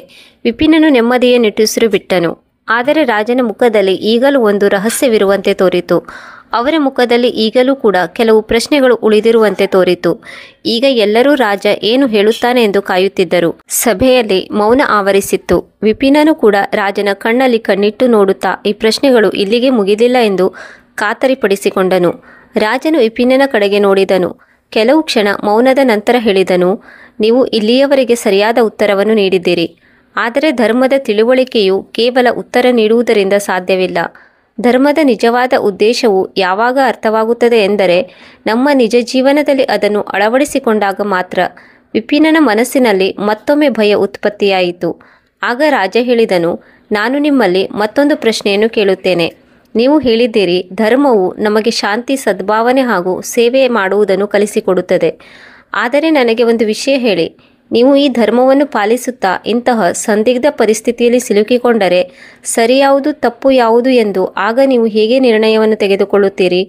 ಧರ್ಮದ ಸಹಾಯದಿಂದ ನೀವು ಸರಿ ಹಾಗೂ ತಪ್ಪುಗಳ ನಿರ್ಣಯವನ್ನು ತೆಗೆದುಕೊಳ್ಳಲು ಸಾಧ್ಯವೇ? ಪಂಡಿತರು ಈ ಪ್ರಶ್ನೆಯನ್ನು ಕೇಳಿ ಆಶ್ಚರ್ಯಚಕಿತರಾದರು.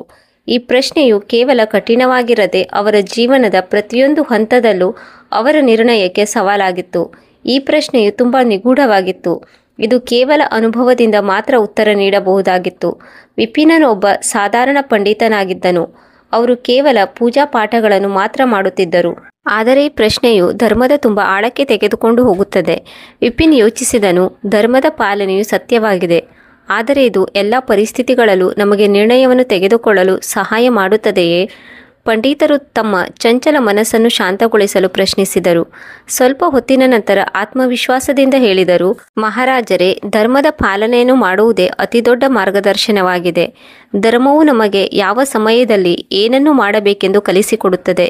ಆದರೆ ಕೆಲವು ಪರಿಸ್ಥಿತಿಗಳು ಎಷ್ಟೊಂದು ಜಟಿಲವಾಗುತ್ತವೆ ಎಂದರೆ ಸರಿ ಯಾವುದು ತಪ್ಪು ಯಾವುದು ಎಂದು ತಿಳಿದುಕೊಳ್ಳಲು ಕಷ್ಟವಾಗುತ್ತದೆ. ರಾಜನು ಗಮನವಿಟ್ಟು ಪಂಡಿತರ ಮಾತನ್ನು ಕೇಳಿದನು. ಅವನ ಮಾತಿನಲ್ಲಿ ಈಗಲೂ ಕೂಡ ಗಂಭೀರತೆ ಇತ್ತು.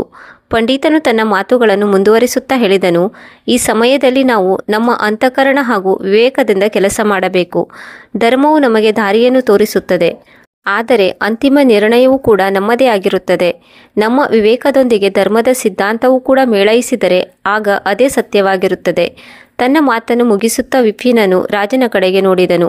ಈಗಲೂ ತನ್ನ ಉತ್ತರ ಸರಿಯಾಗಿದೆಯೇ ಎಂದು ಅವನಲ್ಲಿ ಒಂದು ಭಯ ಕಾಡಿತ್ತು. ಎಲ್ಲ ದರ್ಬಾರಿಗಳು ಒಬ್ಬರಿಗೊಬ್ಬರು ನೋಡತೊಡಗಿದರು. ಕೆಲವರು ವಿಪಿನನ ಉತ್ತರ ಸರಿ ಎಂದು ಅಂದುಕೊಂಡರು, ಕೆಲವರು ಇನ್ನೂ ಗೊಂದಲದಲ್ಲಿದ್ದರು. ಈ ಪ್ರಶ್ನೆಯು ಅತ್ಯಂತ ಕಠಿಣವಾಗಿತ್ತು. ಯಾರಿಗಾದರೂ ಇದರ ಉತ್ತರವನ್ನು ನೀಡಲು ಅತಿ ಕಷ್ಟ ಸಾಧ್ಯವಾಗಿತ್ತು ಎಂದು ಸೈನಿಕರು ಅಂದುಕೊಂಡರು. ರಾಜನು ವಿಪಿನನ ಕಡೆಗೆ ನೋಡುತ್ತಾ ಸ್ವಲ್ಪ ಹೊತ್ತು ಮೌನವಾದನು. ರಾಜನು ತನ್ನ ಸಿಂಹಾಸನದಿಂದ ಎದ್ದು ನಿಲ್ಲುತ್ತಾ ಹೇಳಿದನು, ಪಂಡಿತರೇ, ನಿಮ್ಮ ಉತ್ತರ ಸರಿಯಾಗಿದೆ. ಧರ್ಮವು ನಮಗೆ ದಿಕ್ಕು ತೋರಿಸುತ್ತದೆ, ಆದರೆ ಕೊನೆಯಲ್ಲಿ ನಮ್ಮ ವಿವೇಕವೇ ಅಂತಿಮ ನಿರ್ಣಯವನ್ನು ತೆಗೆದುಕೊಳ್ಳುತ್ತದೆ. ನಾವು ಎಂತಹ ಕಠಿಣ ಪರಿಸ್ಥಿತಿಯಲ್ಲಾದರೂ ಧರ್ಮ ಹಾಗೂ ವಿವೇಕದೊಂದಿಗೆ ನಿರ್ಣಯವನ್ನು ತೆಗೆದುಕೊಳ್ಳಬೇಕು. ಇದು ಸತ್ಯವಾಗಿದೆ. ರಾಜನಿಗೆ ಇದು ನೆಮ್ಮದಿ ತಂದಿತು. ಮತ್ತೆ ಅವರು ಪಂಡಿತರಲ್ಲಿ ಹೇಳಿದರು, ಪಂಡಿತರೇ, ನಿಮ್ಮ ಉತ್ತರದಿಂದ ನಾನು ಖುಷಿಯಾಗಿದ್ದೇನೆ. ಇದರಿಂದ ನೀವು ಕೇವಲ ಧರ್ಮ ಕಾರ್ಯಗಳನ್ನು ಮಾಡುವ ಪಂಡಿತರಾಗಿರದೆ ನಿಮ್ಮಲ್ಲಿ ಸರಿಯಾದ ನಿರ್ಣಯವನ್ನು ತೆಗೆದುಕೊಳ್ಳುವ ಕ್ಷಮತೆಯೂ ಕೂಡ ಇದೆ. ಇದನ್ನು ಕೇಳಿ ವಿಪಿನನ ಮುಖದ ಮೇಲೆ ನಗು ಮೂಡಿತು. ಈಗ ಎಲ್ಲವೂ ಸರಿಯಾಗುತ್ತದೆ ಎಂದು ಅಂದುಕೊಂಡನು. ಆದರೆ ಆ ಕ್ಷಣದಲ್ಲಿ ರಾಜನು ಹೇಳಿದ ಮಾತಿನಿಂದ ವಿಪಿನನು ಮತ್ತೆ ಗಲಿಬಿಲಿಗೊಂಡನು. ಆಗ ರಾಜ ಹೇಳಿದನು, ಪಂಡಿತರೇ, ನಿಮ್ಮ ಉತ್ತರಗಳಿಂದ ನಾನು ಸಂತೋಷಗೊಂಡಿದ್ದೇನೆ. ಈಗ ನಾನು ವಾಸ್ತವಿಕ ಜೀವನದಲ್ಲಿ ಯಾವ ರೀತಿ ನಿರ್ಣಯವನ್ನು ತೆಗೆದುಕೊಳ್ಳುತ್ತೀರಿ ಎಂದು ನೋಡಲು ಬಯಸಿದ್ದೇನೆ. ವಿಪಿನ್ ಅಚ್ಚರಿಗೊಂಡನು. ಪರೀಕ್ಷೆಗಳು ಮುಗಿದು ಹೋಗಿವೆ ಎಂದು ಅಂದುಕೊಂಡಿದ್ದನು. ಆದರೆ ಈಗ ಅವನ ಮುಂದೆ ಹೊಸ ಸವಾಲುಗಳು ಇದ್ದವು. ಆಗ ರಾಜನು ಒಂದು ಆದೇಶ ನೀಡಿದನು. ವಿಪಿನನನ್ನು ರಾಜ್ಯದ ಬೇರೆ ಬೇರೆ ಭಾಗಗಳಿಗೆ ಕಳುಹಿಸಿಕೊಡಿ. ಅಲ್ಲಿ ವಿಪಿನನು ಹಲವಾರು ಸಮಸ್ಯೆಗಳನ್ನು ಎದುರಿಸಬೇಕು. ಆ ಸಮಸ್ಯೆಗಳನ್ನು ಧರ್ಮ ಹಾಗೂ ವಿವೇಕದ ಮೂಲಕ ಬಗೆಹರಿಸಬೇಕು. ರಾಜನು ಹೇಳಿದನು, ಒಂದು ವೇಳೆ ನೀವು ಈ ಸವಾಲುಗಳಿಗೆ ಸರಿಯಾದ ಪರಿಹಾರಗಳನ್ನು ಕಂಡುಕೊಂಡರೆ ನಾನು ನಿಮ್ಮನ್ನು ನನ್ನ ಅರಮನೆಯ ಸೇವೆಯಲ್ಲಿ ತೊಡಗಿಸಿಕೊಳ್ಳುತ್ತೇನೆ. ವಿಪಿನನ ಮನದಲ್ಲಿ ಮತ್ತೆ ಭಯ ಶುರುವಾಯಿತು. ಆಗ ವಿಪಿನನು ಯೋಚಿಸಿದನು, ಮುಂದೇನಾಗಬಹುದು? ಇಲ್ಲಿಯವರೆಗೆ ತಾನು ಕೇವಲ ಪೂಜೆ ಪಾಠಗಳಲ್ಲಿ ಮಾತ್ರ ಮಗ್ನನಾಗಿದ್ದೆ. ಇದಾದ ಮೇಲೆ ನಾನು ನಿಜವಾದ ಜೀವನದ ಸಮಸ್ಯೆಗಳ ಉತ್ತರವನ್ನು ಕಂಡುಕೊಳ್ಳಬೇಕಾಗಿದೆ. ನಂತರ ವಿಪಿನನು ವಿನಮ್ರತೆಯಿಂದ ತಲೆಬಾಗಿ ಮಹಾರಾಜನಲ್ಲಿ ಹೇಳಿದನು, ಮಹಾರಾಜ, ನನಗೆ ಅಪ್ಪಣೆ ಮಾಡಿ. ನಾನು ಎಲ್ಲಿಗೆ ಹೋಗಬೇಕು? ನಾನು ಯಾವ ಯಾವ ಊರಿನ ಸಮಸ್ಯೆಯನ್ನು ನಿವಾರಣೆ ಮಾಡಬೇಕು? ನಿಮ್ಮನ್ನು ರಾಜ್ಯದ ಬೇರೆ ಬೇರೆ ಸ್ಥಳಗಳಿಗೆ ಕಳುಹಿಸಿಕೊಡಲಾಗುವುದು. ಎಲ್ಲೆಲ್ಲಿ ಜನರು ಕಷ್ಟದ ಪರಿಸ್ಥಿತಿಯನ್ನು ಎದುರಿಸುತ್ತಾರೋ ಅಲ್ಲೆಲ್ಲ ನೀವು ಹೋಗಬೇಕು. ಈ ಸಮಸ್ಯೆಗಳು ಕೇವಲ ಸಾಮಾಜಿಕ ಹಾಗೂ ಆರ್ಥಿಕ ಸಮಸ್ಯೆಗಳಾಗಿರುವುದಿಲ್ಲ, ಬದಲಾಗಿ ನೈತಿಕ ಹಾಗೂ ಧಾರ್ಮಿಕ ಸಮಸ್ಯೆಗಳು ಇರುತ್ತವೆ. ನಾನು ನೋಡಬೇಕೆಂದಿದ್ದೇನೆ, ಈ ಪರಿಸ್ಥಿತಿಯಲ್ಲಿ ನೀವು ಧರ್ಮ, ನ್ಯಾಯ ಹಾಗೂ ವಿವೇಕದ ಅನುಸಾರವಾಗಿ ಯಾವ ನಿರ್ಣಯವನ್ನು ತೆಗೆದುಕೊಳ್ಳುತ್ತೀರಿ. ರಾಜನ ಆದೇಶವನ್ನು ತಲೆತಗ್ಗಿಸಿಕೊಂಡು ಸ್ವೀಕಾರ ಮಾಡಿದ ನಂತರ ಪಂಡಿತರು ದರ್ಬಾರಿನಿಂದ ಹೊರಗೆ ಬಂದು ಯೋಚಿಸಿದರು, ಇದೊಂದು ನನಗೆ ದೊಡ್ಡ ಜವಾಬ್ದಾರಿಯಾಗಿದೆ. ಒಂದು ವೇಳೆ ನಾನು ಇದರಲ್ಲಿ ಅಸಫಲನಾದರೆ ನನ್ನ ಜೀವನವು ವ್ಯರ್ಥವಾಗುತ್ತದೆ. ಮನೆಯ ಹೊರಗೆ ಅವನ ಪತ್ನಿ ಹಾಗೂ ಮಕ್ಕಳಿಬ್ಬರು ಅವನ ಬರುವಿಕೆಗಾಗಿ ಕಾಯುತ್ತಿದ್ದರು. ಅವರನ್ನು ನೋಡುತ್ತಲೇ ವಿಪಿನನ ಮನಸ್ಸು ಸ್ವಲ್ಪ ಹಗುರವಾಯಿತು. ಸರಿತಾಳು ಚಿಂತಿತಳಾಗಿ ಕೇಳಿದಳು, ವಿಪಿನ್, ಏನಾಯಿತು? ರಾಜ ಏನು ಹೇಳಿದರು? ವಿಪಿನನು ಎಲ್ಲ ವಿಷಯವನ್ನು ವಿಸ್ತಾರವಾಗಿ ಸರಿತಾಳಿಗೆ ಹೇಳಿದನು. ಸರಿತಾಳು ಅವರ ಮಾತನ್ನು ಧ್ಯಾನವಿಟ್ಟು ಕೇಳಿ ಹೇಳಿದಳು, ಇದು ನಿಜವಾಗಿಯೂ ಕಠಿಣ ಪರೀಕ್ಷೆಯಾಗಿದೆ. ಆದರೆ ನೀವು ಇದರಲ್ಲಿ ಜಯಶಾಲಿಯಾಗುತ್ತೀರಿ ಎಂದು ನನಗೆ ವಿಶ್ವಾಸವಿದೆ. ನಿಮ್ಮಲ್ಲಿ ನ್ಯಾಯ ಹಾಗೂ ಧರ್ಮದ ಸತ್ಯವಾದ ಭಾವನೆಗಳಿವೆ. ಅವುಗಳೇ ನಿಮಗೆ ಸರಿಯಾದ ಮಾರ್ಗದರ್ಶನ ಮಾಡುತ್ತವೆ. ಸರಿತಾಳ ಮಾತಿನಿಂದ ವಿಪಿನನ ಮನಸ್ಸಿಗೆ ಶಾಂತಿ ದೊರೆಯಿತು. ಆದರೆ ಅವನ ಮುಂದೆ ಈಗ ಅತಿದೊಡ್ಡ ಯಾತ್ರೆ ಇತ್ತು. ರಾಜನು ಮೊದಲ ಸ್ಥಳವನ್ನು ಹೇಳಿದ್ದನು. ಅದು ವಿಪಿನನ ಹಳ್ಳಿಯಿಂದ ತುಂಬ ದೂರದಲ್ಲಿತ್ತು. ಅಲ್ಲಿಯವರೆಗೆ ತಲುಪಲು ತುಂಬ ದಿನ ನಡೆದುಕೊಂಡು ಪ್ರಯಾಣಿಸಬೇಕಾಗಿತ್ತು. ವಿಪಿನನು ತನ್ನ ಯಾತ್ರೆಯನ್ನು ಆರಂಭ ಮಾಡಿದನು. ಅವನ ಜೊತೆ ಒಂದು ಚಿಕ್ಕ ಜೋಳಿಗೆ ಇತ್ತು. ಅದರಲ್ಲಿ ಕೆಲವೊಂದು ಅವಶ್ಯಕ ಸಾಮಾನುಗಳಿದ್ದವು. ಬಿಸಿಲ ಜಳದಲ್ಲಿ ಸಾಗುವುದು ಅತಿ ಕಠಿಣವಾಗಿತ್ತು. ಹಲವಾರು ಬಾರಿ ಅವನ ಕಂಠಗಳು ನೀರಿಲ್ಲದೆ ಒಣಗಿ ಹೋಗುತ್ತಿದ್ದವು. ನೀರು ಸಿಗುವುದು ತುಂಬ ಕಷ್ಟ ಸಾಧ್ಯವಾಗಿತ್ತು. ಪ್ರತಿಯೊಂದು ಕಠಿಣ ಪರಿಸ್ಥಿತಿಯಲ್ಲೂ ಅವನು ಯೋಚಿಸಿದನು, ಇದು ಭಗವಂತನ ಇಚ್ಛೆಯಾಗಿದೆ. ನಾನು ಈ ಯಾತ್ರೆಯನ್ನು ಪೂರ್ಣಗೊಳಿಸುತ್ತೇನೆ. ದಾರಿ ಮಧ್ಯದಲ್ಲಿ ಅವನು ಹಲವಾರು ಹಳ್ಳಿಗಳನ್ನು ದಾಟಿ ಹೋದನು. 3 ದಿನದ ಕಠಿಣ ಯಾತ್ರೆಯ ನಂತರ ವಿಪಿನನು ಆ ಹಳ್ಳಿಗೆ ಬಂದು ತಲುಪಿದನು. ರಾಜನು ಹೇಳಿದ ಹಳ್ಳಿ ಅದೇ ಆಗಿತ್ತು. ಈ ಹಳ್ಳಿಯು ಪರ್ವತಗಳ ಮಧ್ಯೆ ನೆಲೆಸಿತ್ತು. ಸುತ್ತಲೂ ಹಸಿರಿನಿಂದ ಕೂಡಿತ್ತು. ಅಲ್ಲಿಗೆ ಬಂದು ತಲುಪಿದಾಗ ಅಲ್ಲಿಯ ಜನರು ಉದಾಸೀನರಾಗಿ ನಿರಾಶರಾಗಿರುವುದನ್ನು ನೋಡಿದನು. ವಿಪಿನನು ಹಳ್ಳಿಯ ಮುಖ್ಯಸ್ಥ ಹರಿದಾಸನಲ್ಲಿ ಕೇಳಿದನು, ಇಲ್ಲಿಯ ಜನರು ಇಷ್ಟೊಂದು ಏಕೆ ಚಿಂತಿತರಾಗಿದ್ದಾರೆ? ಯಾವ ಸಮಸ್ಯೆ ಇದೆ? ಹರಿದಾಸನು ದೀರ್ಘವಾದ ನಿಟ್ಟುಸಿರು ತೆಗೆದುಕೊಳ್ಳುತ್ತಾ ಹೇಳಿದನು, ನಮ್ಮ ಹಳ್ಳಿಯಲ್ಲಿ ತುಂಬ ನೀರಿನ ಕೊರತೆ ಇದೆ. ನಮ್ಮ ಹೊಲಗದ್ದೆಗಳು ಒಣಗಿ ಹೋಗುತ್ತಿವೆ ಮತ್ತು ಜನರು ನೀರಡಿಕೆಯಿಂದ ಬಳಲುತ್ತಿದ್ದಾರೆ. ನಾವು ಈ ಸಮಸ್ಯೆಯನ್ನು ನಿವಾರಿಸಿಕೊಳ್ಳಲು ತುಂಬ ಪ್ರಯತ್ನಪಟ್ಟೆವು, ಆದರೆ ಇದುವರೆಗೂ ಇದಕ್ಕೆ ಪರಿಹಾರ ದೊರೆಯಲಿಲ್ಲ. ಆಗ ವಿಪಿನ್ ಯೋಚಿಸಿದನು, ಈ ಸಮಸ್ಯೆಯಂತೂ ಪ್ರಾಕೃತಿಕವಾಗಿದೆ.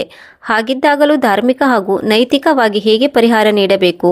ಅವನು ಹಳ್ಳಿಯ ಹಿರಿಯರನ್ನು ಒಟ್ಟುಗೂಡಿಸಿ ಹೇಳಿದನು, ನಾವೆಲ್ಲರೂ ಧೈರ್ಯ ಹಾಗೂ ಬುದ್ಧಿವಂತಿಕೆಯಿಂದ ಕಾರ್ಯಪ್ರವೃತ್ತರಾಗಬೇಕು.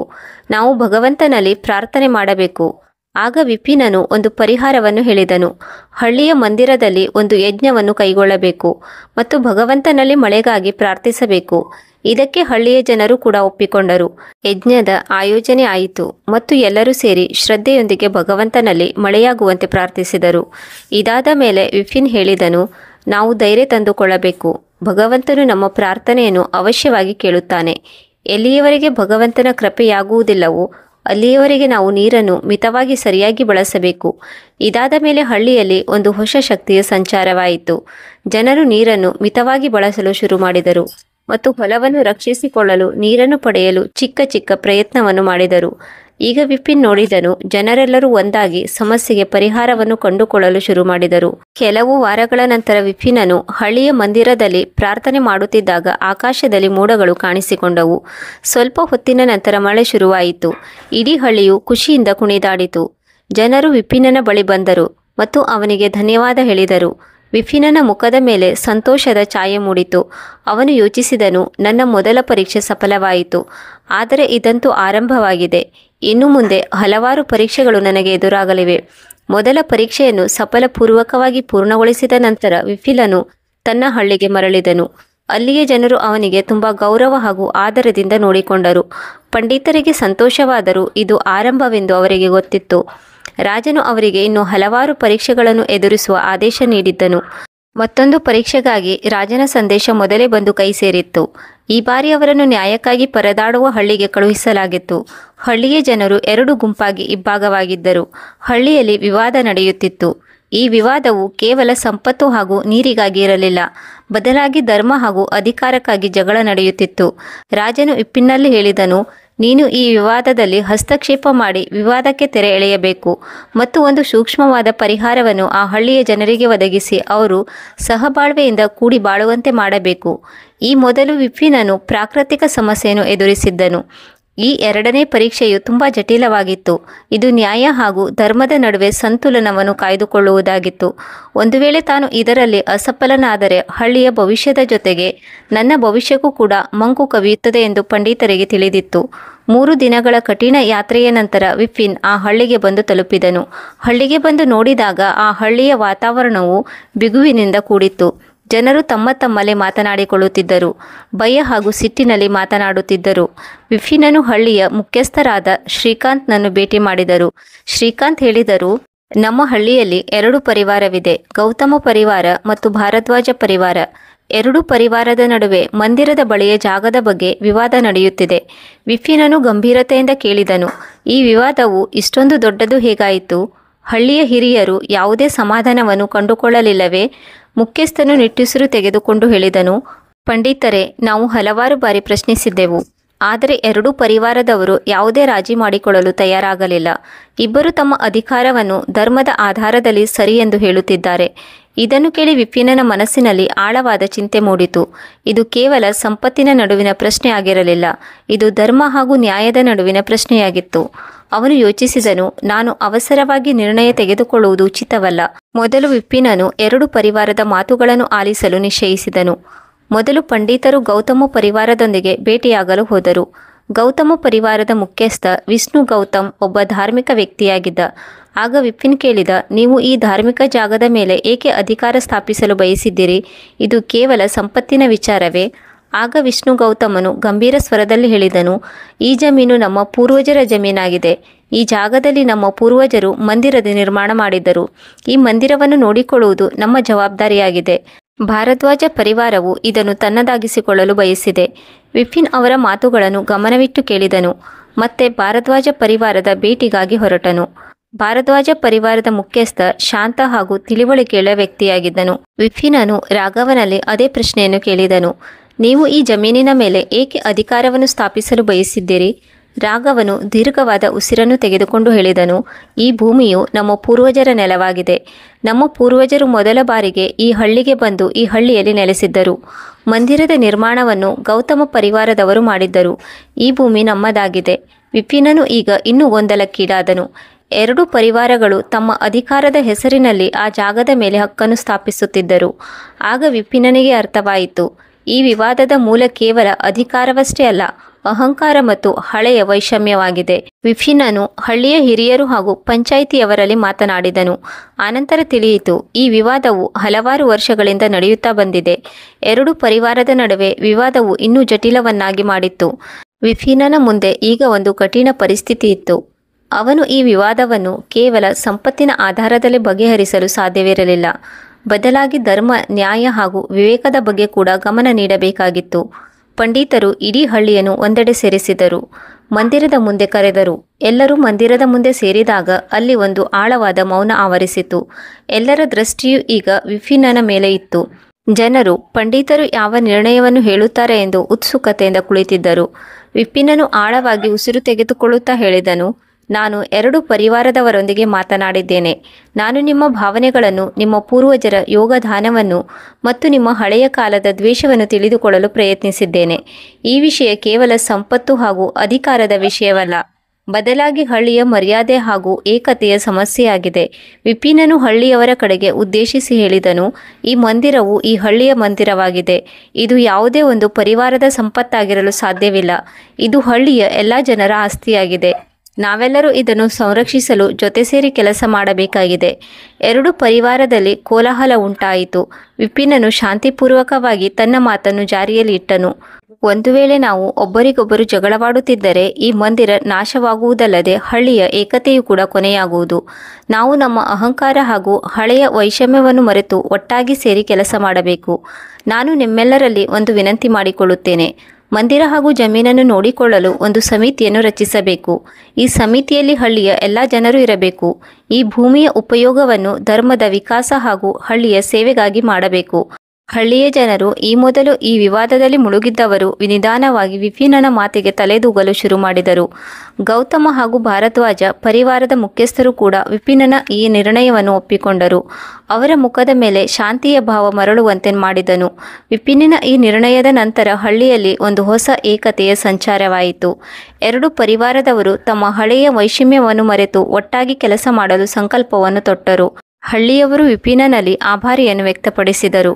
ವಿಪಿನನನ್ನು ತಮ್ಮ ಮಾರ್ಗದರ್ಶಕನ ರೂಪದಲ್ಲಿ ಸ್ವೀಕಾರ ಮಾಡಿದರು. ವಿಪಿನ್ ಒಂದು ಆಳವಾದ ಉಸಿರನ್ನು ತೆಗೆದುಕೊಂಡನು. ಮನದಲ್ಲಿ ಯೋಚಿಸಿದನು, ನನ್ನ ಮತ್ತೊಂದು ಪರೀಕ್ಷೆಯೂ ಕೂಡ ಸಫಲವಾಯಿತು.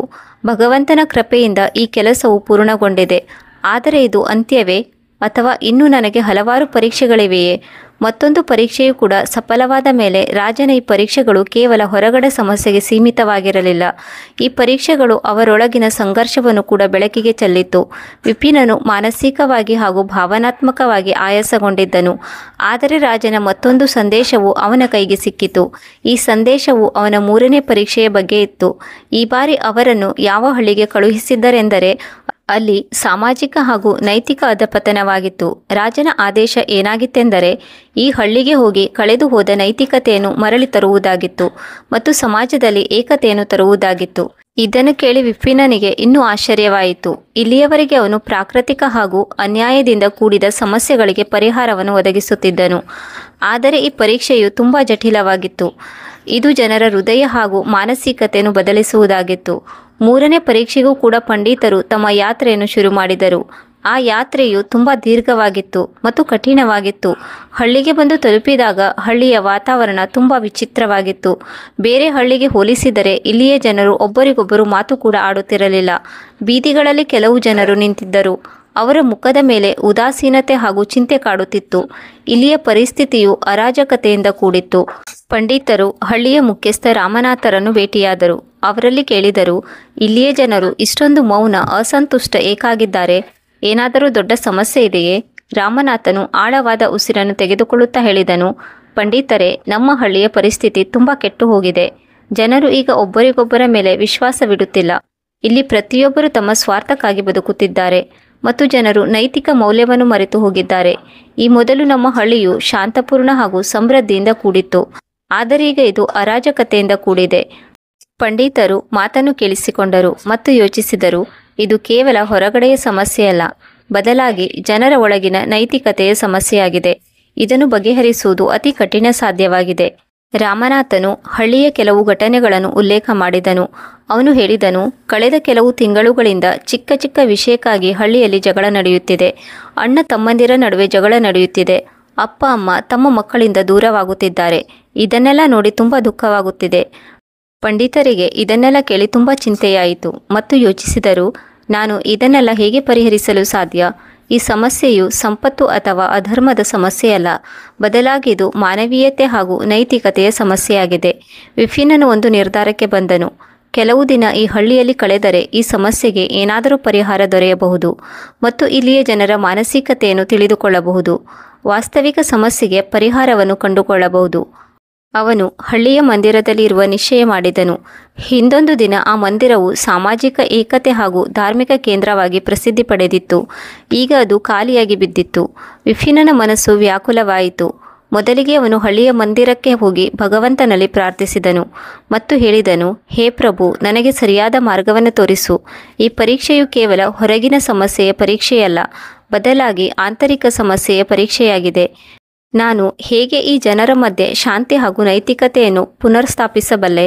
ಮುಂದಿನ ಕೆಲವು ದಿನಗಳವರೆಗೆ ವಿಪಿನನು ಹಳ್ಳಿಯ ಕೆಲ ಜನರೊಂದಿಗೆ ಭೇಟಿಯಾಗುತ್ತಾ ಸಾಗಿದನು. ಸಮಸ್ಯೆಯನ್ನು ಅರಿತುಕೊಳ್ಳಲು ಪ್ರಯತ್ನಿಸಿದನು. ಜನರು ಚಿಕ್ಕ ಚಿಕ್ಕ ಸ್ವಾರ್ಥದಲ್ಲಿ ಮುಳುಗಿದ್ದರು. ಯಾರೊಬ್ಬರೂ ಕೂಡ ಮತ್ತೊಬ್ಬರಿಗೆ ಸಹಾಯ ಮಾಡಲು ತಯಾರಾಗಿರಲಿಲ್ಲ.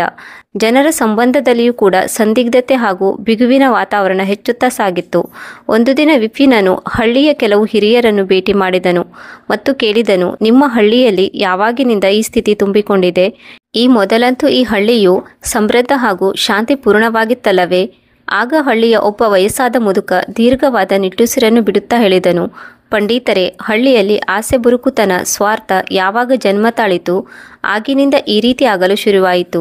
ಈ ಮೊದಲು ನಾವು ಒಬ್ಬರು ಮತ್ತೊಬ್ಬರಿಗೆ ಸಹಾಯ ಮಾಡುತ್ತಿದ್ದೆವು, ಆದರೆ ಈಗ ಎಲ್ಲರೂ ತಮ್ಮ ತಮ್ಮ ಸ್ವಾರ್ಥಕ್ಕಾಗಿ ಬದುಕುತ್ತಿದ್ದಾರೆ.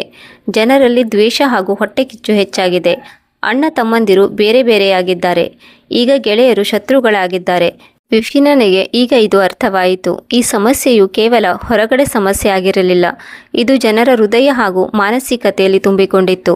ನಾನು ಈ ಹಳ್ಳಿಯನ್ನು ಉಳಿಸಬೇಕೆಂದರೆ ಜನರ ಯೋಚನೆಯನ್ನು ಮತ್ತು ಅವರ ಮನಸ್ಸನ್ನು ಬದಲಾಯಿಸಬೇಕು. ಅವನು ಯೋಚಿಸಿದನು, ಮಾನವೀಯತೆ ಹಾಗೂ ನೈತಿಕತೆಯೇ ಜೀವನದ ಬಹು ಅಮೂಲ್ಯವಾದ ಆಸ್ತಿಯಾಗಿದೆ. ವಿಪಿನನು ಒಂದು ಯೋಜನೆಯನ್ನು ರೂಪಿಸಿದನು. ಹಳ್ಳಿಯ ಮುಖ್ಯಸ್ಥರೊಂದಿಗೆ ಮಾತನಾಡಿದನು. ಅವನು ಸಾಮೂಹಿಕ ಊಟವನ್ನು ಆಯೋಜಿಸುವ ಪ್ರಸ್ತಾಪವನ್ನು ಇಟ್ಟನು. ಅವನ ಆಸೆ ಏನಾಗಿತ್ತೆಂದರೆ ಊರಿನ ಜನರೆಲ್ಲರೂ ಒಂದೆಡೆ ಸೇರಬೇಕು, ತಮ್ಮ ತಮ್ಮ ಅಭಿಪ್ರಾಯಗಳನ್ನು ವ್ಯಕ್ತಪಡಿಸಬೇಕು ಎನ್ನುವುದಾಗಿತ್ತು. ಆ ದಿನ ಹಳ್ಳಿಯ ಎಲ್ಲರೂ ಮಂದಿರದಲ್ಲಿ ಸೇರಿದರು. ಮೊದಲು ಎಲ್ಲರಿಗೂ ಶಾಂತಿಪೂರ್ವಕವಾಗಿ ಕುಳಿತುಕೊಳ್ಳಲು ಹೇಳಲಾಯಿತು. ಆನಂತರ ವಿಪಿನ್ ಹೇಳಿದ, ನಾನು ಇಲ್ಲಿ ನಮ್ಮ ಸಮಸ್ಯೆಗಳನ್ನು ಚರ್ಚೆ ಮಾಡಲು ಬಂದಿಲ್ಲ. ಬದಲಾಗಿ ಈ ಹಳ್ಳಿಯಲ್ಲಿ ಯಾವ ದೊಡ್ಡ ಸಮಸ್ಯೆ ಇದೆ, ಎಲ್ಲಿ ತಪ್ಪು ನಡೆದಿದೆ ಎನ್ನುವುದಕ್ಕೆ ಕಾರಣವನ್ನು ಕಂಡುಕೊಳ್ಳಲು ಸೇರಿದ್ದೇವೆ. ನಾವು ನಮ್ಮ ಹಳೆಯ ನೈತಿಕ ಮೌಲ್ಯಗಳನ್ನು ಹೇಗೆ ಕಳೆದುಕೊಂಡಿದ್ದೇವೆ?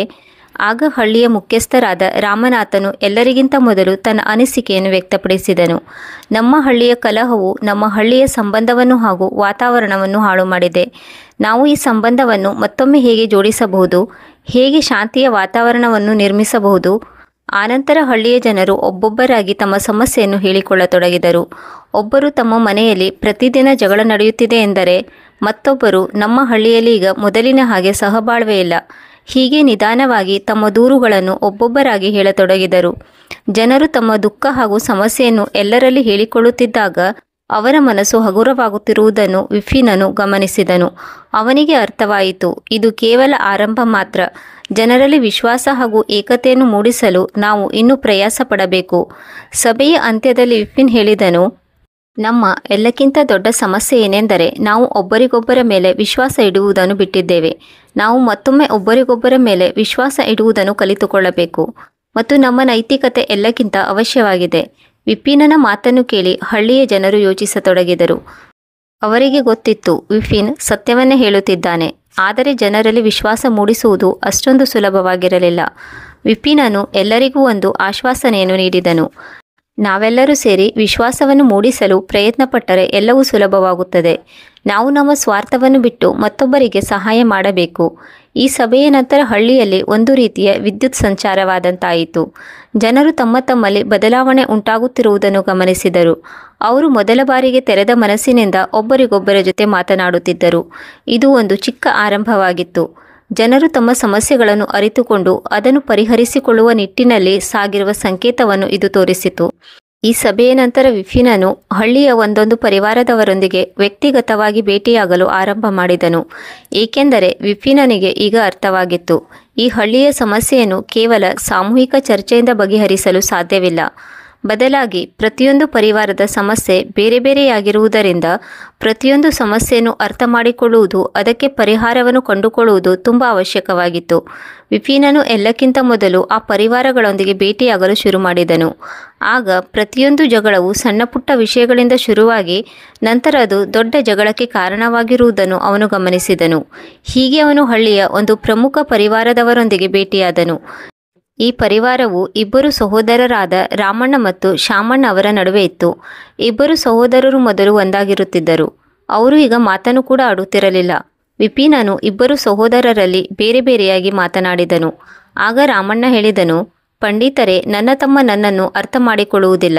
ನನ್ನ ಎಲ್ಲ ಕೆಲಸಗಳಲ್ಲಿ ಯಾವಾಗಲೂ ಅಡ್ಡಗಾಲು ಹಾಕುತ್ತಾನೆ. ನನ್ನಿಂದ ಇದನ್ನು ಸಹಿಸಿಕೊಳ್ಳಲು ಆಗುವುದಿಲ್ಲ.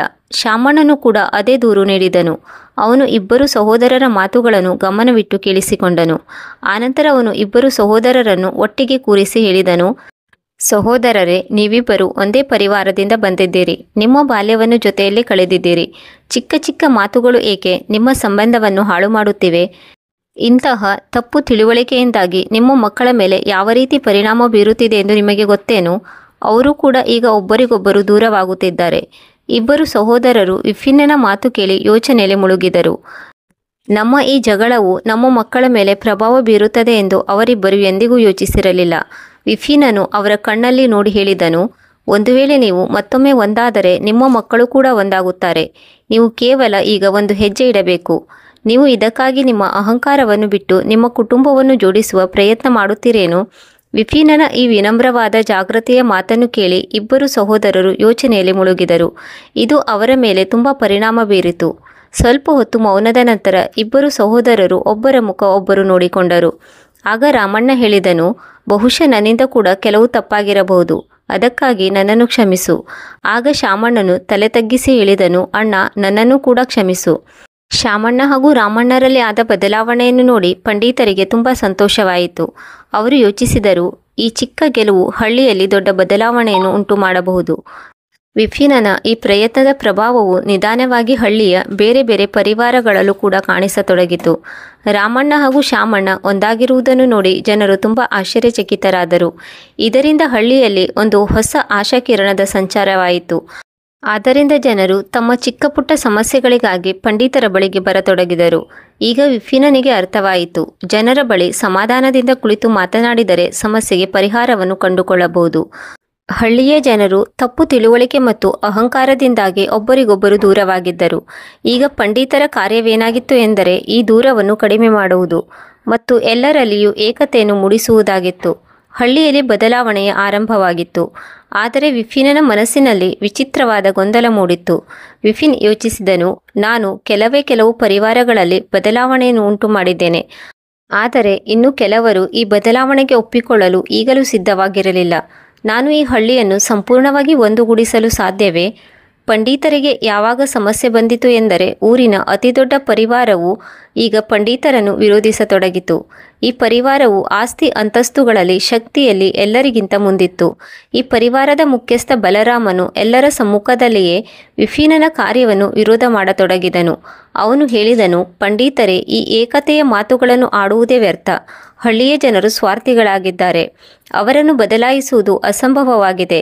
ನಾನು ಹಾಗೂ ನಮ್ಮ ಪರಿವಾರ ನಿಮ್ಮ ಏಕತೆಯ ಭಾಗವಾಗಲು ಬಯಸುವುದಿಲ್ಲ. ಇದು ವಿಫಿನನಿಗೆ ದೊಡ್ಡ ಸವಾಲಾಗಿತ್ತು. ಬಲರಾಮನು ಹಳ್ಳಿಯಲ್ಲಿ ತುಂಬ ಪ್ರಭಾವಶಾಲಿಯಾಗಿದ್ದನು. ಒಂದು ವೇಳೆ ಬಲರಾಮನು ಪಂಡಿತರ ಮಾತನ್ನು ಒಪ್ಪಿಕೊಳ್ಳದಿದ್ದರೆ ಉಳಿದ ಹಳ್ಳಿಯವರು ಕೂಡ ಪಂಡಿತರ ಮಾತನ್ನು ಒಪ್ಪಿಕೊಳ್ಳುವುದು ತುಂಬ ಕಷ್ಟ ಸಾಧ್ಯವಾಗಿತ್ತು. ಆದ್ದರಿಂದ ಬಲರಾಮನಲ್ಲಿ ನೇರವಾಗಿ ಮಾತನಾಡಲು ಪಂಡಿತರು ಅವನ ಮನೆಗೆ ಹೋದರು ಮತ್ತು ಹೇಳಿದರು, ಬಲರಾಮ ಅವರೇ, ನನಗೆ ಗೊತ್ತಿದೆ, ಈ ಸಮಸ್ಯೆ ತುಂಬ ಕಠಿಣವಾಗಿದೆ. ನಾವು ಒಟ್ಟಾಗಿ ಸೇರಿ ಕೆಲಸ ಮಾಡಿದರೆ ಹಳ್ಳಿಯಲ್ಲಿ ಮತ್ತೊಮ್ಮೆ ಶಾಂತಿ ಮತ್ತು ಏಕತೆ ಮೂಡುವುದು. ಆಗ ಬಲರಾಮನು ನಗುತ್ತಾ ಹೇಳಿದನು, ಪಂಡಿತರೇ, ನೀವು ಮೂರ್ಖರಾಗಿದ್ದೀರಿ. ಹಳ್ಳಿಯಲ್ಲಿ ಬದಲಾವಣೆಯನ್ನು ತರುವುದು ಅಷ್ಟೊಂದು ಸುಲಭವಲ್ಲ. ಜನರು ಸ್ವಾರ್ಥಿಯಾಗಿದ್ದಾರೆ. ನಾನು ಜೀವನದಲ್ಲಿ ತುಂಬ ಅನುಭವಿಸಿದ್ದೇನೆ. ನೀವು ಬದಲಾವಣೆ ತರಬಹುದು ಎಂದು ನನಗೆ ಅನಿಸುತ್ತಿಲ್ಲ. ವಿಫಿನನು ಬಲರಾಮನ ಮಾತನ್ನು ಕೇಳಿದನು ಮತ್ತು ಸ್ವಲ್ಪ ಹೊತ್ತು ಸುಮ್ಮನಾದನು. ನಂತರ ಗಂಭೀರವಾಗಿ ಹೇಳಿದನು, ಬಲರಾಮ್ ಅವರೇ, ಈ ಬದಲಾವಣೆಯು ಕೇವಲ ಹಳ್ಳಿಗೆ ಮಾತ್ರ ಸೀಮಿತವಾಗಿಲ್ಲ, ಬದಲಾಗಿ ನಿಮ್ಮ ಪರಿವಾರಕ್ಕೂ ಕೂಡ ಅತ್ಯವಶ್ಯಕವಾಗಿದೆ. ಒಂದು ವೇಳೆ ನೀವು ನಿಮ್ಮ ಸ್ವಾರ್ಥವನ್ನು ಬಿಟ್ಟು ಹಳ್ಳಿಯ ಜನರೊಂದಿಗೆ ಸೇರಿಕೊಂಡರೆ ನಿಮ್ಮ ಜೀವನದಲ್ಲಿ ಕೂಡ ಒಂದು ಹೊಸ ಶಕೆ ಆರಂಭವಾಗುತ್ತದೆ. ಬಲರಾಮನು ವಿಫಿನ್ನನ ಮಾತನ್ನು ಕೇಳಿ ಗೊಂದಲಕ್ಕೀಡಾದನು, ಆದರೆ ಅವನ ಅಹಂಕಾರವು ಅವನನ್ನು ತಡೆಯುತ್ತಿತ್ತು. ಪಂಡಿತರ ಸತ್ಯವಾದ ನುಡಿಗಳು ಅವನ ಹೃದಯವನ್ನು ಚುಚ್ಚುತ್ತಿತ್ತು. ಆನಂತರ ಬಲರಾಮನು ಪಂಡಿತರನ್ನು ಭೇಟಿಯಾಗಿ ಹೇಳಿದನು, ಪಂಡಿತರೇ, ನಾನು ತುಂಬ ಯೋಚನೆ ಮಾಡಿದ್ದೇನೆ. ನೀವು ಸತ್ಯವನ್ನೇ ಹೇಳುತ್ತಿದ್ದೀರಿ. ನಾನು ನನ್ನ ಸ್ವಾರ್ಥವನ್ನು ತ್ಯಾಗ ಮಾಡಬೇಕು ಮತ್ತು ಜನರೊಂದಿಗೆ ಸೇರಿ ಕೆಲಸ ಮಾಡಬೇಕು. ಇದನ್ನು ಕೇಳಿ ವಿಫಿನ್ನಿನ ಹೃದಯವು ಆನಂದದಿಂದ ತುಂಬಿ ಹೋಯಿತು. ಬಲರಾಮನಿಗೆ ಧನ್ಯವಾದ ಹೇಳಿದನು ಮತ್ತು ಹೇಳಿದನು, ಇದು ನಮ್ಮ ಹಳ್ಳಿಗೆ ಹೊಸ ಬೆಳಗು. ನಾವೆಲ್ಲರೂ ಸೇರಿ ಹಳ್ಳಿಯ ಒಳಿತಿಗಾಗಿ ಕೆಲಸ ಮಾಡೋಣ. ಬಲರಾಮನು ಪಂಡಿತರ ಜೊತೆಯಾದ ನಂತರ ಉಳಿದ ವಿರೋಧಿಸುವ ಜನರು ಕೂಡ ಪಂಡಿತರ ಜೊತೆ ನಿಂತರು. ನಿಧಾನವಾಗಿ ಹಳ್ಳಿಯಲ್ಲಿ ಏಕತೆ ಹಾಗೂ ಶಾಂತಿ ಹರಡತೊಡಗಿತು. ಜನರು ಮತ್ತೊಬ್ಬರಿಗೆ ಸಹಾಯ ಮಾಡತೊಡಗಿದರು. ವಿಪಿನನು ಈಗ ತನ್ನ ಪ್ರಯತ್ನವೆಲ್ಲ ಸಫಲವಾಗುತ್ತಿರುವುದನ್ನು ಗಮನಿಸಿದನು. 3ನೇ ಪರೀಕ್ಷೆಯ ನಂತರ ವಿಪಿನನಿಗೆ ಸ್ವಲ್ಪ ವಿಶ್ರಾಂತಿ ದೊರೆಯಿತು. ಹಳ್ಳಿಯು ಈಗ ಮೊದಲಿಗಿಂತ ತುಂಬ ಖುಷಿಯಿಂದ ತುಂಬಿ ತುಳುಕುತ್ತಿತ್ತು. ತನ್ನ 3ನೇ ಪರೀಕ್ಷೆ ಸಫಲವಾಯಿತು ಎಂದು ವಿಪಿನಿಗೆ ತುಂಬ ಖುಷಿಯಾಯಿತು. ಆದರೆ ಇನ್ನೂ ಸಮಸ್ಯೆಗಳು ಮುಗಿದಿರಲಿಲ್ಲ. ಒಂದು ದಿನ ಮಂದಿರದಲ್ಲಿ ಪ್ರಾರ್ಥನೆ ಮಾಡುತ್ತಿದ್ದಾಗ ರಾಜನ ಸಂದೇಶವಾಹಕನು ವಿಫಿನನ ಬಳಿಗೆ ಬಂದನು. ಸಂದೇಶವಾಹಕನ ಮುಖದ ಮೇಲೆ ಚಿಂತೆಯ ಗೆರೆಗಳು ಮೂಡಿದ್ದವು ಮತ್ತು ಅವನು ಹೇಳಿದನು, ಪಂಡಿತರೇ, ನೀವು 3 ಪರೀಕ್ಷೆಗಳನ್ನು ಚೆನ್ನಾಗಿ ನಿಭಾಯಿಸಿದ್ದೀರಿ. ಈಗ ಕೊನೆಯದಾಗಿ ನಿಮ್ಮ ಅಂತಿಮ ಹಾಗೂ ಕಠಿಣ ಪರೀಕ್ಷೆಯೊಂದಿದೆ. ಇದು ನಿಮ್ಮ ಧೈರ್ಯ, ವಿವೇಕ ಹಾಗೂ ನಿಮ್ಮ ಆಂತರಿಕ ಶಕ್ತಿಯ ಸಂಕಲ್ಪವೂ ಕೂಡ ಇದರಲ್ಲಿ ಅಡಗಿರುತ್ತದೆ. ಈ ಪರೀಕ್ಷೆಯು ನಿಮ್ಮ ಜೀವನದ ದಿಕ್ಕನ್ನು ಕೂಡ ಬದಲಾಯಿಸುತ್ತದೆ. ಸಂದೇಶವನ್ನು ಓದುತ್ತಲೇ ವಿಫಿನನು ಒಂದು ಆಳವಾದ ನಿಟ್ಟುಸಿರನ್ನು ತೆಗೆದುಕೊಂಡನು. ಅವನ ಎದೆ ಬಡಿದುಕೊಳ್ಳತೊಡಗಿತು. ಹೊರಗಡೆಯ ಸಂಘರ್ಷದೊಂದಿಗೆ ನನ್ನೊಳಗಿನ ಭಯ ಹಾಗೂ ಅಸುರಕ್ಷತೆಯನ್ನು ಕೂಡ ಗಮನದಲ್ಲಿಟ್ಟುಕೊಳ್ಳಬೇಕು. ಪಂಡಿತರು ಪತ್ರವನ್ನು ಓದಿದಾಗ ಇದು ಯಾವುದೇ ಜನರ ಸಮಸ್ಯೆಯಾಗಿರಲಿಲ್ಲ. ಸ್ವತಃ ಪಂಡಿತರೇ ಎದುರಿಸಿಕೊಂಡು ಬಂದ ಸಮಸ್ಯೆಯಾಗಿತ್ತು. ಇಲ್ಲಿಯವರೆಗೆ ನಾನು ಬೇರೆಯವರ ಸಮಸ್ಯೆಯನ್ನು ಪರಿಹರಿಸಿದ್ದೆ, ಆದರೆ ನನ್ನೊಳಗಿನ ಸಮಸ್ಯೆಯನ್ನು ಎದುರಿಸಲು ಸಾಧ್ಯವೇ? ಪಂಡಿತರಿಗೆ ಚಿಂತೆ ಕಾಡಿತು. ಈ ಪರೀಕ್ಷೆಯಲ್ಲಿ ನಾನು ನನ್ನ ಜೀವನದಲ್ಲಿ ಎದುರಿಸಿದ ಸಮಸ್ಯೆಗಳನ್ನು ಎದುರಿಸಬೇಕಾಗುವುದೇ? ಈ ಪರೀಕ್ಷೆಯಲ್ಲಿ ನನ್ನ ಅಸಫಲತೆಗಳು, ನನ್ನ ತಪ್ಪುಗಳು ಎದುರಿಗೆ ಬರುವುದೇ? ಅವನು ತನ್ನ ಜೀವನದ ಪ್ರತಿಯೊಂದು ಹಾಳೆಗಳನ್ನು ನೆನಪು ಮಾಡಿಕೊಳ್ಳಲು ಶುರು ಮಾಡಿದನು. ಅವನೊಳಗಿನ ಹೆದರಿಕೆ, ಅಸುರಕ್ಷತೆ, ದುರ್ಬಲತೆ ಎಲ್ಲವೂ ನೆನಪಾಗತೊಡಗಿದವು. ತನ್ನ ಜೀವನದ ಶಿಕ್ಷಣ ಹಾಗೂ ವಿಭಿನ್ನ ತಿರುವುಗಳನ್ನು ಅವನು ನೆನಪು ಮಾಡಿಕೊಂಡನು. ಹಲವಾರು ಬಾರಿ ನಾನು ಪರಿಸ್ಥಿತಿಯೊಂದಿಗೆ ಹೊಂದಾಣಿಕೆ ಮಾಡಿಕೊಂಡಿದ್ದೇನೆ. ಕೆಲವೊಮ್ಮೆ ಅಸಫಲತೆಯ ವಿರುದ್ಧ ಓಡಿ ಹೋಗಿದ್ದೇನೆ. ಈ ಪರೀಕ್ಷೆಯಲ್ಲಿ ನಾನು ಆ ಎಲ್ಲ ಕೊರತೆಗಳನ್ನು ಎದುರಿಸಬೇಕಾಗುತ್ತದೆ. ಮಾರನೇ ದಿನ ಪಂಡಿತರು ರಾಜನ ಆದೇಶದಂತೆ ಯಾವ ಸ್ಥಳಕ್ಕೆ ಹೋಗಿ ಆ ಕಠಿಣತೆಗಳನ್ನು ಎದುರಿಸಬೇಕಾಗಿತ್ತೋ ಆ ಜಾಗಕ್ಕೆ ಪ್ರಯಾಣವನ್ನು ಬೆಳೆಸಿದನು. ಈ ಸ್ಥಳವು ದುರ್ಗಮ ಕಾಡಿನ ಮಧ್ಯದಲ್ಲಿತ್ತು. ಹಳ್ಳಿಗಳಿಂದ ತುಂಬ ದೂರದಲ್ಲಿತ್ತು. ಈ ಪರೀಕ್ಷೆಯು ಕೇವಲ ಮಾನಸಿಕ ಹಾಗೂ ಭಾವನಾತ್ಮಕವಾಗಿರಲಿಲ್ಲ, ಬದಲಾಗಿ ಶಾರೀರಿಕವಾಗಿಯೂ ಕೂಡ ಪಂಡಿತರನ್ನು ಸದೃಢಗೊಳಿಸುವಂತಹ ಪರೀಕ್ಷೆಯಾಗಿತ್ತು. ದುರ್ಗಮ ಕಾಡಿನಲ್ಲಿ ವಿಫಿನ್ ಹಲವಾರು ಕಠಿಣ ಪರಿಸ್ಥಿತಿಗಳನ್ನು ಎದುರಿಸಬೇಕಾಯಿತು. ಕ್ರೂರ ಪ್ರಾಣಿಗಳು, ಕಲ್ಲು ಮುಳ್ಳುಗಳು, ಕಡಿದಾದ ಮರಗಳ ಮಧ್ಯದಲ್ಲಿ ಕ್ರೂರ ಪ್ರಾಣಿಗಳ ಶಬ್ದದೊಂದಿಗೆ ಅವರ ಮನಸ್ಸಿನಲ್ಲಿ ಒಂದು ರೀತಿಯ ಭಯ ಮೂಡುತ್ತಿತ್ತು. ಆದರೆ ಅವರು ತಮ್ಮ ಗುರಿಯ ಕಡೆಗೆ ಸಾಗುವುದನ್ನು ನಿಲ್ಲಿಸಲಿಲ್ಲ. ಮನದಲ್ಲೇ ಪ್ರಾರ್ಥಿಸುತ್ತಿದ್ದರು, ಹೇ ಭಗವಂತ, ನನಗೆ ಈ ಕಠಿಣ ಯಾತ್ರೆಯನ್ನು ಪೂರೈಸಲು ಶಕ್ತಿಯನ್ನು, ಸರಿಯಾದ ಮಾರ್ಗವನ್ನು ತೋರಿಸು. ಪ್ರತಿಯೊಂದು ಹೆಜ್ಜೆಯಲ್ಲೂ ತನ್ನ ಮಾನಸಿಕ ಸ್ಥಿತಿಯನ್ನು ಪಂಡಿತರು ಕಂಡುಕೊಳ್ಳುತ್ತಿದ್ದರು. ಕಾಡಿನಲ್ಲಿ ಸಾಗುತ್ತಾ ಮಹಾರಾಜರು ಈ ಬಾರಿ ನನಗೆ ಇಷ್ಟೊಂದು ರಹಸ್ಯ ಕಠಿಣವಾದ ಪರೀಕ್ಷೆಯನ್ನು ಏಕೆ ನೀಡಿದರು? ಈ ಕಾಡು ನನ್ನ ಮಾನಸಿಕ ಸ್ಥಿತಿಯ ಪ್ರತೀಕವೇ? ಈ ಮೌನ ನನ್ನೊಳಗಿನ ಭಯವನ್ನು ಎತ್ತಿ ತೋರಿಸುತ್ತಿದೆಯೇ? ತನ್ನ ಜೀವನದಲ್ಲಿ ಹೊಂದಾಣಿಕೆ ಮಾಡಿಕೊಂಡ ಅಂತಹ ಸನ್ನಿವೇಶಗಳನ್ನು ನೆನಪು ಮಾಡಿಕೊಂಡನು. ಈ ಕಾಡಿನ ಮೌನವು ಅವರಲ್ಲಿನ ಕೊರತೆಗಳನ್ನು ಎತ್ತಿ ತೋರಿಸುತ್ತಿತ್ತು. ಅವರ ಈ ದುರ್ಗಮ ಪ್ರಯಾಣವು ಅವರಲ್ಲಿರುವ ಭಯ, ದುರ್ಬಲತೆಗಳನ್ನು ತೊಡೆದು ಹಾಕುವುದಾಗಿತ್ತು. ಈಗ ಕಾಡಿನಲ್ಲಿ ಅವರು ಮುರಿದು ಬಿದ್ದ ಒಂದು ಅವಶೇಷವನ್ನು ನೋಡಿದರು. ಆದರೆ ಅದರ ಸುತ್ತಲೂ ಒಂದು ರಹಸ್ಯಮಯ ಶಕ್ತಿ ಇತ್ತು. ಅವಶೇಷದ ಬಳಿ ಹೋಗುತ್ತಿದ್ದಂತೆ ಇದು ತನ್ನ ಜೀವನದ ಅಸಫಲತೆ ಹಾಗೂ ಪಶ್ಚಾತ್ತಾಪಗಳ ಪ್ರತೀಕವಾಗಿದೆ ಎಂದು ಅವನಿಗೆ ಗೊತ್ತಿತ್ತು. ಆಗ ಅವಶೇಷದಿಂದ ಒಂದು ಶಬ್ದ ಕೇಳಿಬಂದಿತು. ನೀನು ಹಲವಾರು ಬಾರಿ ಅಸಫಲತೆಯನ್ನು ಎದುರಿಸಿದ್ದೀಯಾ. ನೀನು ನಿನ್ನ ಕನಸಿನೊಂದಿಗೆ ಹೊಂದಾಣಿಕೆ ಮಾಡಿಕೊಂಡಿದ್ದೀಯಾ. ಈಗ ಈ ಅಸಫಲತೆಗಳನ್ನು ಸ್ವೀಕರಿಸುವ ಸಮಯ ಕೂಡಿ ಬಂದಿದೆ. ಪಂಡಿತರಿಗೆ ಇದು ಒಂದು ಕಠಿಣ ಪರಿಸ್ಥಿತಿಯಾಗಿತ್ತು. ಅವರು ತಮ್ಮ ಅಸಫಲತೆಗಳನ್ನು ಎದುರಿಸಲು ಬಯಸಿರಲಿಲ್ಲ. ಈಗ ಅವರಿಗೆ ಅರ್ಥವಾಗಿತ್ತು, ನಾನು ನನ್ನ ದೌರ್ಬಲ್ಯಗಳನ್ನು ಸ್ವೀಕರಿಸಬೇಕು. ಅವರು ಆಳವಾದ ನಿಟ್ಟುಸಿರು ಬಿಟ್ಟರು ಮತ್ತು ಹೇಳಿದರು, ಹೌದು, ನಾನು ತಪ್ಪು ಮಾಡಿದ್ದೇನೆ. ನಾನು ಹಲವಾರು ಬಾರಿ ಅಸಫಲತೆಗಳನ್ನು ಪಡೆದುಕೊಂಡಿದ್ದೇನೆ. ಆದರೆ ಈಗ ನಾನು ಅವುಗಳನ್ನು ಸ್ವೀಕರಿಸುತ್ತೇನೆ. ನಾನು ನನ್ನ ಕಷ್ಟದ ಪರಿಸ್ಥಿತಿಯಿಂದ ಓಡಲು ಬಯಸುವುದಿಲ್ಲ. ಪಂಡಿತರು ತಮ್ಮ ಮೊದಲ ಸವಾಲುಗಳನ್ನು ಜಯಿಸಿದರು. ಮುಂದೆ ಸಾಗುತ್ತಿದ್ದಂತೆ ಕಾಡಿನಲ್ಲಿ ಇನ್ನೂ ಒಂದು ರಹಸ್ಯಮಯ ಸ್ಥಳ ಕಂಡಿತು. ಅದು ಒಂದು ಕತ್ತಲೆ ಆವರಿಸಿದ ಗುಹೆಯಾಗಿತ್ತು. ಗುಹೆಯೊಳಗೆ ತಂಪಿನ ಗಾಳಿ ಬೀಸುತ್ತಿತ್ತು. ಇದರಿಂದ ವಿಪಿನ್ಗೆ ಹೆದರಿಕೆಯಾಯಿತು. ಅವನು ಯೋಚಿಸಿದನು, ಇದು ನನ್ನೊಳಗಿನ ಭಯದ ಪ್ರತೀಕವಾಗಿದೆ. ನಾನು ಇದರೊಳಗೆ ಪ್ರವೇಶ ಮಾಡಲೇಬೇಕು. ವಿಪಿನನು ಆಳವಾದ ನಿಟ್ಟುಸಿರನ್ನು ಬಿಟ್ಟನು ಮತ್ತು ಗುಹೆಯೊಳಗೆ ಪ್ರವೇಶ ಮಾಡಿದನು. ಅದರೊಳಗಿನ ಮೌನ ಅಂಧಕಾರವು ಭಯಭೀತನನ್ನಾಗಿ ಮಾಡಿತು. ಅವನು ಯೋಚಿಸಿದನು, ನಾನು ಈ ಭಯದಿಂದ ಪಾರಾಗಲು ಸಾಧ್ಯವೇ? ವಿಪಿನ್ ಗುಹೆಯಲ್ಲಿ ಮುಂದೆ ಮುಂದೆ ಸಾಗುತ್ತಿದ್ದಂತೆ ಅವನ ಜೀವನದಲ್ಲಿ ಎದುರಿಸಿದ ಭಯದ ಕ್ಷಣಗಳು ಎದುರಾದವು. ಆಗ ಅವನಿಗೆ ಅರ್ಥವಾಯಿತು, ಈ ಕತ್ತಲೆಯು ತನ್ನೊಳಗಿನ ಅಂಧಕಾರದ ಪ್ರತೀಕವಾಗಿದೆ. ಆಗ ವಿಪಿನ್ ಹೇಳಿಕೊಂಡನು, ಈ ಭಯವು ನನ್ನಲ್ಲಿ ಆವರಿಸಿಕೊಂಡಿದೆ. ಈಗ ನಾನು ಇದರಿಂದ ಹೆದರಿ ಓಡಿ ಹೋಗುವುದಿಲ್ಲ. ಇದನ್ನೇ ನನ್ನ ಶಕ್ತಿಯನ್ನಾಗಿ ಮಾಡಿಕೊಳ್ಳುತ್ತೇನೆ. ಗುಹೆಯ ಅಂಧಕಾರವು ನಿಧಾನವಾಗಿ ಕಡಿಮೆಯಾಗತೊಡಗಿತು. ಅವನಿಗೆ ಹೊರಹೋಗುವ ದಾರಿಯೂ ಕಂಡಿತು. ಗುಹೆಯಿಂದ ಹೊರಗೆ ಬರುತ್ತಿದ್ದಂತೆ ತಾನು ತನ್ನ ಜೀವನದ ಅತಿದೊಡ್ಡ ಭಯವನ್ನು ದಾಟಿ ಬಂದಿದ್ದೇನೆ ಎಂದು ವಿಪಿನ್ಗೆ ಹೆದರಿಕೆಯಾಯಿತು. ಕಾಡಿನ ಕೊನೆಯಲ್ಲಿ ಅವನಿಗೆ ಒಂದು ಸುಂದರವಾದ ಜರಿಯು ಕಾಣಿಸಿತು. ಈ ಜರಿಯು ಶಾಂತಿ ಹಾಗೂ ಶುದ್ಧತೆಯ ಪ್ರತೀಕವಾಗಿತ್ತು. ಅವನು ಜರಿಯ ಬಳಿ ಹೋಗಿ ತನ್ನ ಜೀವನದ ಅನುಭವವನ್ನು ನೆನಪು ಮಾಡಿಕೊಂಡನು ಮತ್ತು ಹೇಳಿದನು, ಜೀವನದ ಪ್ರತಿಯೊಂದು ಅಸಫಲತೆ ಹಾಗೂ ಸವಾಲುಗಳು ಜೀವನದ ಒಂದು ಭಾಗವಾಗಿದೆ. ನಾನು ಇದನ್ನು ಸ್ವೀಕರಿಸಲೇಬೇಕು. ಇದರಿಂದ ಕಲಿಯುತ್ತಾ ಮುಂದೆ ಸಾಗಬೇಕು. ಯಾವಾಗ ವಿಪಿನನು ತನ್ನ ಜೀವನದ ಈ ಅನುಭವಗಳನ್ನು ಸ್ವೀಕಾರ ಮಾಡಿದನೋ ಆಗ ಅವನಿಗೆ ಒಂದು ಅದ್ಭುತವಾದ ಶಕ್ತಿಯ ಅನುಭವವಾಯಿತು. ವಿಪಿನನು ಆಳವಾದ ಉಸಿರನ್ನು ತೆಗೆದುಕೊಂಡನು. ಆನಂತರ ರಾಜನ ಅರಮನೆಗೆ ಮರಳಿದನು. ಅವರಿಗೆ ಈಗ ತಿಳಿಯಿತು, ತನ್ನ ಪರೀಕ್ಷೆಗಳು ಕೊನೆಗೊಂಡವು. ಅವರ ಜೀವನದ ಒಂದು ಹೊಸ ಅಧ್ಯಾಯವು ಆರಂಭವಾಗಿತ್ತು. ಕಾಡಿನಿಂದ ಹೊರಬಂದಾಗ ವಿಪಿನ್ಗೆ ಅರ್ಥವಾಯಿತು, ಈಗ ಅವನು ಮೊದಲಿನ ವಿಪಿನ್ ಆಗಿರದೆ ಅವನೊಳಗೆ ಒಂದು ಅದ್ಭುತ ಶಾಂತಿ ಹಾಗೂ ಬುದ್ಧಿವಂತಿಕೆ ನೆಲೆಸಿತ್ತು. ಅವರ ಪ್ರಯಾಣವು ಒಂದು ಸಾಮಾನ್ಯ ಪಂಡಿತರ ರೂಪದಲ್ಲಿ ಶುರುವಾಗಿತ್ತು. ಈಗ ಒಂದು ಆಳವಾದ ಆತ್ಮದ ಅನುಭವವಾಗಿ ಬದಲಾಗಿತ್ತು. ಅವರು ಈಗ ರಾಜನು ನೀಡಿದ ಅಂತಿಮ ಪರೀಕ್ಷೆಯಲ್ಲೂ ಕೂಡ ಸಫಲರಾಗುವಲ್ಲಿ ಯಶಸ್ವಿಯಾದರು. ಈ ಪರೀಕ್ಷೆಯು ಹೊರಗಡೆಯ ಸಂಘರ್ಷದೊಂದಿಗೆ ಇರದೆ ಅವರೊಳಗಿನ ಭಯ ಹಾಗೂ ದೌರ್ಬಲ್ಯಗಳ ವಿರುದ್ಧವಾಗಿತ್ತು. ತನ್ನ ಮನೆಗೆ ಮರಳಿದಾಗ ವಿಪಿನನ ಹೆಜ್ಜೆಗಳು ಸ್ಥಿರ ಹಾಗೂ ಆತ್ಮವಿಶ್ವಾಸದಿಂದ ತುಂಬಿ ತುಳುಕುತ್ತಿದ್ದವು. ಈ ಮೊದಲು ಅವನು ರಾಜನ ಎದುರಿಗೆ ಹೋಗಲು ಹೆದರುತ್ತಿದ್ದನು. ಆದರೆ ಈಗ ಸಂಪೂರ್ಣವಾಗಿ ರಾಜನ ಬಳಿ ಹೋಗಲು ತಯಾರಾಗಿದ್ದರು. ಈಗ ಅವರ ಮನಸ್ಸಿನಲ್ಲಿ ಯಾವುದೇ ಸಂದೇಹಗಳು ಇರಲಿಲ್ಲ. ಅವರು ತಮ್ಮ ಜೀವನದ ಪ್ರತಿಯೊಂದು ಪರಿಸ್ಥಿತಿಯನ್ನು ಒಪ್ಪಿಕೊಂಡಿದ್ದರು. ರಾಜನ ಅರಮನೆಗೆ ಬಂದಾಗ ಅರಮನೆಯ ದ್ವಾರವು ಅವರನ್ನು ಸ್ವಾಗತಿಸುತ್ತಿತ್ತು. ದ್ವಾರಪಾಲಕರು ಅವರಿಗೆ ಒಳಗಡೆ ಹೋಗಲು ಅನುಮತಿ ನೀಡಿದರು. ಅರಮನೆಯ ಭವ್ಯ ವಾತಾವರಣವು ಅವರನ್ನು ಇನ್ನೂ ಸ್ಪಷ್ಟವಾಗುವಂತೆ ಮಾಡಿತ್ತು.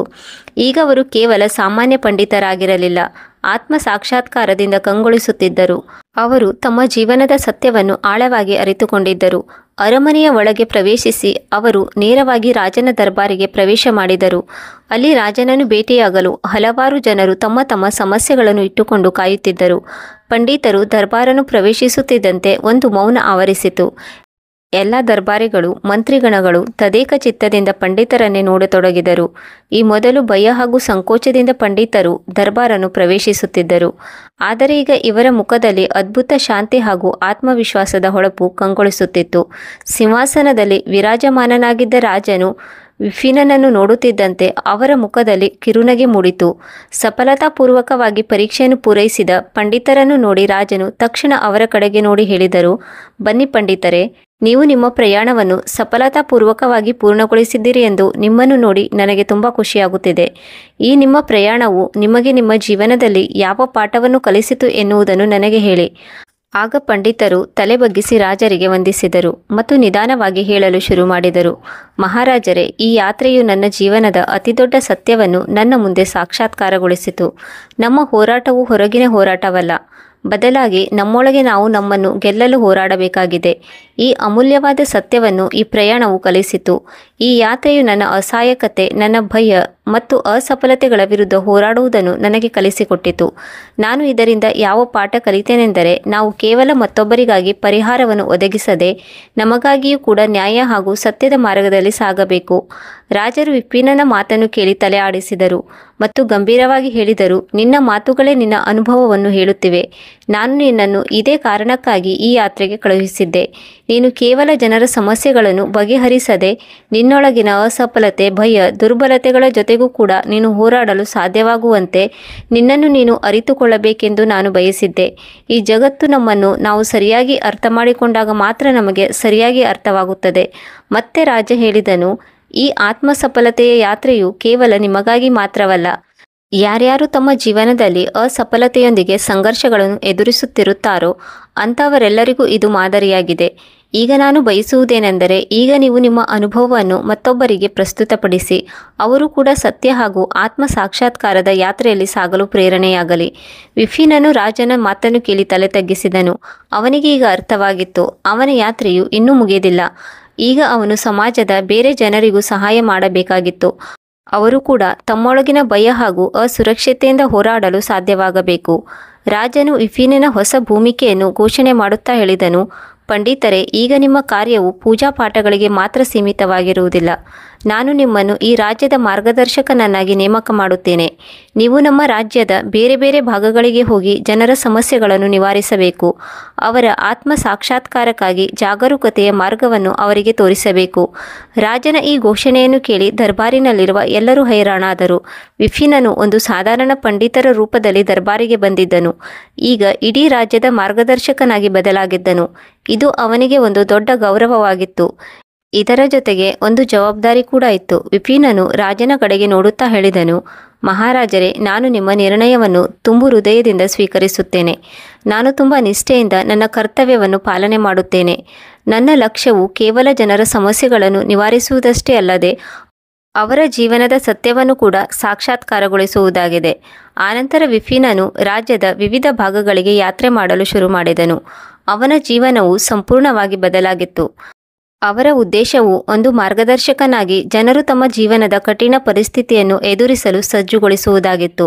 ಹಳ್ಳಿಯ ಜನರೆಲ್ಲರೂ ವಿಫಿನನ ಮಾರ್ಗದರ್ಶನವನ್ನು ಪಡೆದು ತುಂಬ ಖುಷಿಯಿಂದ ಜೀವನವನ್ನು ನಡೆಸತೊಡಗಿದರು. ಪಂಡಿತರ ಸತ್ಯದ ನುಡಿಗಳನ್ನು ತಮ್ಮ ಜೀವನದಲ್ಲಿ ಅಳವಡಿಸಿಕೊಂಡರು. ಪ್ರತಿ ಹಳ್ಳಿಗೂ ಹೋಗಿ ಜನರಲ್ಲಿ ಜಾಗೃತಿ ಮೂಡಿಸಿದರು. ಸಂತೋಷವು ಕೇವಲ ಹೊರಗಡೆ ವಸ್ತುಗಳಲ್ಲಿ ಇಲ್ಲ. ನೆಮ್ಮದಿ ಹಾಗೂ ಸಂತೋಷವು ನಮ್ಮನ್ನು ನಾವು ಅರ್ಥ ಮಾಡಿಕೊಳ್ಳುವುದರಲ್ಲಿ ಇದೆ ಹಾಗೂ ನಮ್ಮ ಆತ್ಮವನ್ನು ಅರಿಯುವುದರಲ್ಲಿದೆ. ಅವರು ಹೇಳಿದರು, ಒಂದು ವೇಳೆ ನಮ್ಮ ಜೀವನದ ಅಸಫಲತೆ ಹಾಗೂ ದೌರ್ಬಲ್ಯಗಳನ್ನು ಮೆಟ್ಟಿ ನಿಂತರೆ ಪ್ರಪಂಚದ ಯಾವುದೇ ಶಕ್ತಿಯೂ ಕೂಡ ನಮ್ಮನ್ನು ಸೋಲಿಸಲು ಸಾಧ್ಯವಿಲ್ಲ. ವಿಪಿನನು ಯಾವ ಹಳ್ಳಿಗೆ ಹೋದರೂ ಅಲ್ಲಿ ಹೊಸ ಹೊಸ ಸಮಸ್ಯೆಗಳನ್ನು ಎದುರಿಸಬೇಕಾಯಿತು. ಕೆಲವು ಹಳ್ಳಿಗಳಲ್ಲಿ ಈಗಲೂ ಹಳೆಯ ಪರಂಪರೆ ಹಾಗೂ ಮೂಢನಂಬಿಕೆಯಲ್ಲಿ ಮುಳುಗಿದ್ದರು. ಅವರು ತಮ್ಮ ಜೀವನದ ಬದಲಾವಣೆಗೆ ತಯಾರಾಗಿರಲಿಲ್ಲ. ಅವರು ವಿಪಿನನ ಶಿಕ್ಷಣವನ್ನು ತಿರಸ್ಕರಿಸುತ್ತಾ ಹೇಳಿದರು, ಕೇವಲ ಆತ್ಮ ಸಾಕ್ಷಾತ್ಕಾರದಿಂದ ನಮ್ಮ ಸಮಸ್ಯೆಗೆ ಪರಿಹಾರ ದೊರೆಯುವುದಿಲ್ಲ.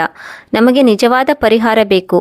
ವಿಪಿನನು ಅವರ ಮಾತನ್ನು ಧ್ಯಾನವಿಟ್ಟು ಕೇಳಿದನು ಮತ್ತು ಶಾಂತ ಸ್ವರದಲ್ಲಿ ಹೇಳಿದನು, ನಾವು ನಮ್ಮೊಳಗಿನ ಆ ಸುರಕ್ಷತೆ ಮತ್ತು ಭಯದಿಂದ ಎಲ್ಲಿಯವರೆಗೆ ಮುಕ್ತರಾಗುವುದಿಲ್ಲವೋ ಅಲ್ಲಿಯವರೆಗೆ ನಮಗೆ ಹೊರಗಿನ ಸಮಸ್ಯೆಗೆ ಪರಿಹಾರವನ್ನು ಕಂಡುಕೊಳ್ಳುವುದು ಕಷ್ಟವಾಗುತ್ತದೆ. ನಿಜವಾದ ಪರಿಹಾರ ಯಾವಾಗ ದೊರೆಯುತ್ತದೆ ಎಂದರೆ ನಮ್ಮ ಮನಸ್ಸು ಹಾಗೂ ವಿಚಾರಗಳನ್ನು ಶಾಂತ ಹಾಗೂ ಶುಭ್ರಗೊಳಿಸಿಕೊಂಡಾಗ ಮಾತ್ರ ಸಮಸ್ಯೆಗೆ ನಿಜವಾದ ಪರಿಹಾರ ದೊರೆಯುತ್ತದೆ. ನಿಧಾನವಾಗಿ ಜನರು ವಿಫಿನನ ಮಾತುಗಳಿಗೆ ಆಕರ್ಷಿತರಾದರು. ಜನರ ಮನಸ್ಸಿನಲ್ಲಿ ಪಂಡಿತರು ಆಳವಾದ ಪ್ರಭಾವವನ್ನು ಬೀರಿದರು. ಜನರು ಪಂಡಿತರ ಮಾರ್ಗದರ್ಶನವನ್ನು ಸ್ವೀಕರಿಸಿ ತಮ್ಮ ಜೀವನದಲ್ಲಿ ಬದಲಾವಣೆಯನ್ನು ತಂದುಕೊಳ್ಳುವತ್ತ ಹೆಜ್ಜೆ ಹಾಕಿದರು. ಹೀಗೆ ವಿಪಿನನು ರಾಜ್ಯದ ಪ್ರತಿಯೊಂದು ಮೂಲೆ ಮೂಲೆಯಲ್ಲಿಯೂ ಆತ್ಮಬೋಧನೆ ಮತ್ತು ಜಾಗರೂಕತೆಯ ಪ್ರಸಾರವನ್ನು ಕೈಗೊಂಡನು. ಹೊರಗಿನ ಸಮಸ್ಯೆಗಳನ್ನು ಎದುರಿಸುವ ಬಗ್ಗೆ ವಿಪಿನನು ಸಲಹೆ ನೀಡುತ್ತಾ, ನಮ್ಮ ಮನಸ್ಸನ್ನು ನಾವು ಶಾಂತ ಹಾಗೂ ಸ್ಥಿರವಾಗಿ ಇಟ್ಟಾಗ ಹೊರಗಿನ ಸಮಸ್ಯೆಗಳನ್ನು ಸಾಹಸ, ಧೈರ್ಯ ಹಾಗೂ ಆತ್ಮವಿಶ್ವಾಸದಿಂದ ಎದುರಿಸಲು ಸಾಧ್ಯ. ಜನರು ಕೂಡ ಈಗ ತುಂಬ ಆತ್ಮವಿಶ್ವಾಸ, ಧೈರ್ಯ ಹಾಗೂ ಸಾಹಸದಿಂದ ತಮ್ಮ ಸಮಸ್ಯೆಗಳನ್ನು ಬಗೆಹರಿಸಿಕೊಳ್ಳತೊಡಗಿದರು. ರಾಜನು ಕೂಡ ಈ ಕಾರ್ಯದಿಂದ ತುಂಬ ಉತ್ತೇಜಿತನಾದನು. ಮಹಾರಾಜನು ವಿಫಿನನ ಕಾರ್ಯಗಳಿಂದ ಸಂತುಷ್ಟನಾಗಿ ಅವನಿಗೆ ಇನ್ನೂ ಜವಾಬ್ದಾರಿಯನ್ನು ವಹಿಸಿದನು. ವಿಫಿನನು ಹಳ್ಳಿಗಳಿಗೆ ಭೇಟಿ ನೀಡಿದಾಗ ಎಲ್ಲರ ಸಮಸ್ಯೆಯು ಒಂದೇ ರೀತಿಯಾಗಿರಲಿಲ್ಲ. ಕೆಲವೊಂದು ಹಳ್ಳಿಗಳಲ್ಲಿ ನೀರಿನ ಕೊರತೆ ಇತ್ತು, ಮತ್ತು ಕೆಲವೊಂದು ಹಳ್ಳಿಗಳಲ್ಲಿ ಫಸಲಿನ ಕೊರತೆ ಇತ್ತು. ಕೆಲವೊಂದು ಕಡೆ ಜಾತಿ ಭೇದ, ಮತ್ತೊಂದು ಕಡೆ ಮಹಿಳೆಯರ ಅಧಿಕಾರವನ್ನು ಕಿತ್ತುಕೊಳ್ಳಲಾಗಿತ್ತು. ಒಂದು ಹಳ್ಳಿಗೆ ಭೇಟಿ ನೀಡಿದಾಗ ಅಲ್ಲಿ ಸ್ತ್ರೀಯರ ಜೊತೆ ಭೇದ ಭಾವ ಮಾಡಲಾಗುತ್ತಿತ್ತು, ಅವರೊಂದಿಗೆ ಅನ್ಯಾಯಪೂರ್ವಕವಾಗಿ ನಡೆದುಕೊಳ್ಳಲಾಗುತ್ತಿತ್ತು. ಹಳ್ಳಿಯ ಮಹಿಳೆಯರನ್ನು ಶಿಕ್ಷಣದಿಂದ ವಂಚಿಸಲಾಗಿತ್ತು. ವಿಫಿನನು ಈ ಸಮಸ್ಯೆಯನ್ನು ಗಂಭೀರವಾಗಿ ತೆಗೆದುಕೊಂಡು ಹಳ್ಳಿಯ ಹಿರಿಯರು ಹಾಗೂ ಮುಖ್ಯಸ್ಥರೊಂದಿಗೆ ಮಾತನಾಡಿದರು. ಮತ್ತೆ ಹೇಳಿದನು, ನಾವೆಲ್ಲರೂ ಸಮಾನರು. ನಾವು ಸಮಾಜದಲ್ಲಿ ಯಾವುದೇ ಒಂದು ವರ್ಗ ಹಾಗೂ ಸಮುದಾಯದೊಂದಿಗೆ ಭೇದ ಭಾವ ಮಾಡಿದರೆ ನಮ್ಮ ಸಮಾಜವು ಎಂದೂ ಪ್ರಗತಿಯಲ್ಲಿ ಸಾಗುವುದಿಲ್ಲ. ಮಹಿಳೆಯರಿಗೆ ಶಿಕ್ಷಣದ ಅಧಿಕಾರ ದೊರೆಯಬೇಕು. ಅವರೊಂದಿಗೆ ಗೌರವಪೂರ್ವಕವಾಗಿ ವ್ಯವಹಾರ ಮಾಡಬೇಕು. ಮುಖ್ಯಸ್ಥರು ಹಾಗೂ ಹಿರಿಯರು ವಿಫಿನನ ಮಾತನ್ನು ಕೇಳಿದರೂ ಕೂಡ ಈಗಲೂ ಹಳೆಯ ಸಂಪ್ರದಾಯಕ್ಕೆ ಅಂಟಿಕೊಂಡಿದ್ದರು. ಆದ್ದರಿಂದ ವಿಫಿನನು ಹಳ್ಳಿಯ ಮಹಿಳೆಯರನ್ನು ಭೇಟಿ ಮಾಡಿ ಅವರ ನಿಜವಾದ ಸಮಸ್ಯೆಯನ್ನು ತಿಳಿದುಕೊಳ್ಳಲು ನಿರ್ಧಾರ ಮಾಡಿದನು. ಅಧಿಕ ಮಹಿಳೆಯರು ಅನಕ್ಷರಸ್ಥರಾಗಿದ್ದರು. ಹೆಚ್ಚಿನವರೆಲ್ಲರೂ ಮತ್ತೊಬ್ಬರು ಹೇಳಿದಂತೆ ಕೇಳುತ್ತಿದ್ದರು.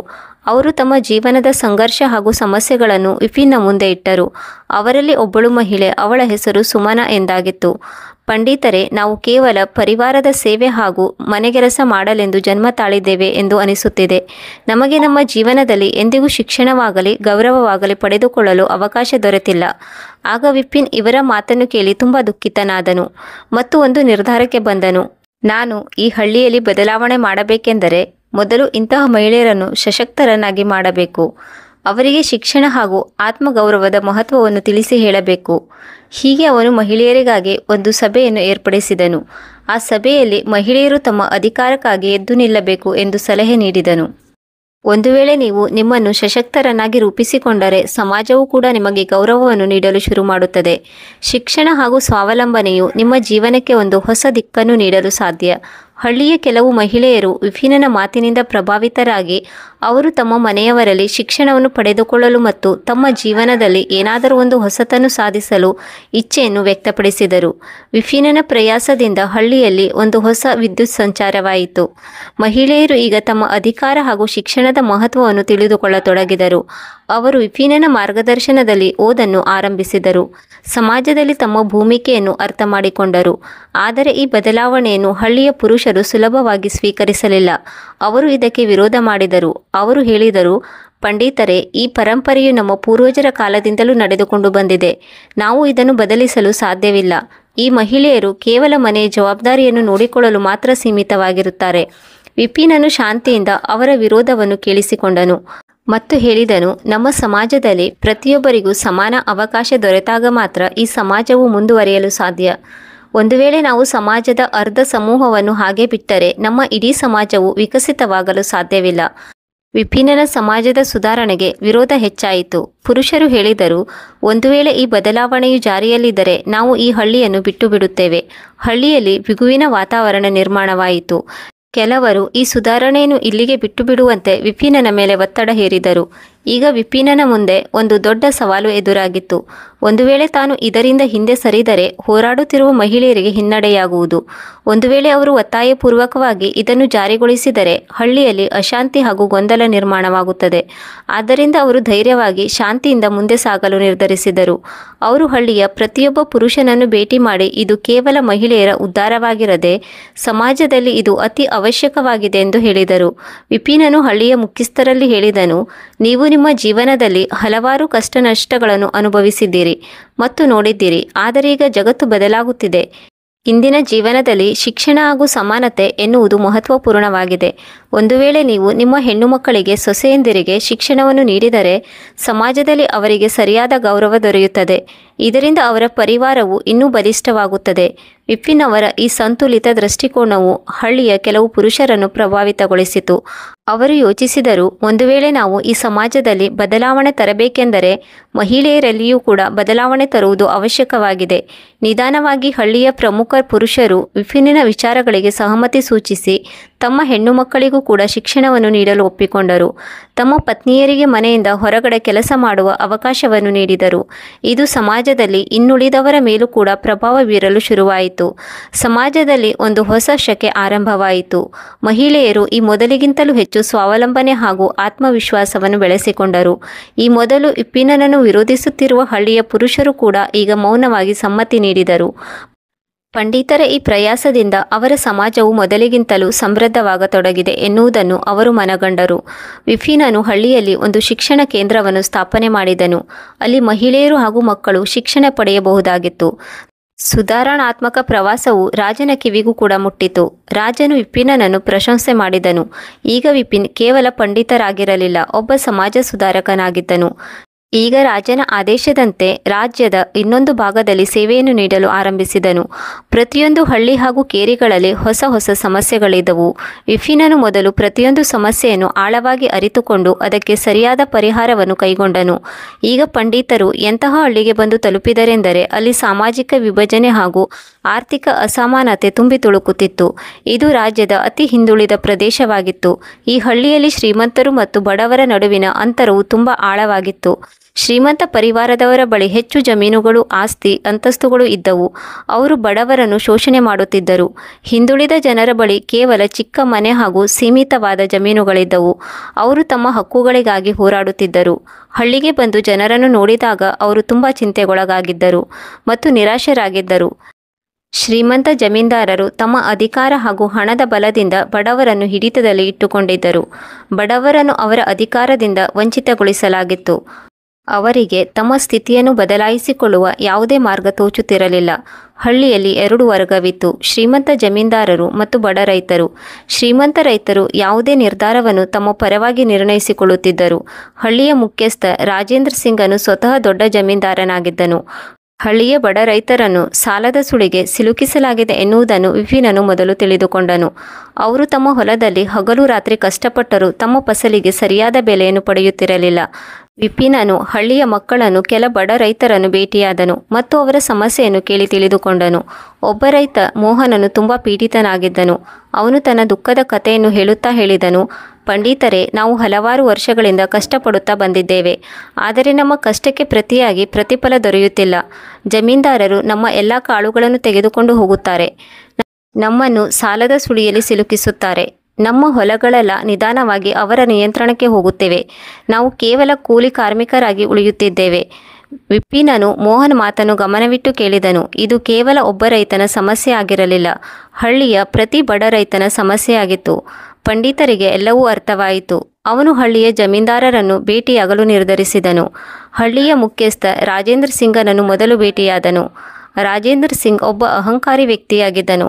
ಅವನು ತನ್ನ ಸಂಪತ್ತಿನ ಪ್ರಭಾವದಿಂದ ಇಡೀ ಹಳ್ಳಿಯನ್ನು ತನ್ನ ತೆಕ್ಕೆಗೆ ತೆಗೆದುಕೊಂಡಿದ್ದನು.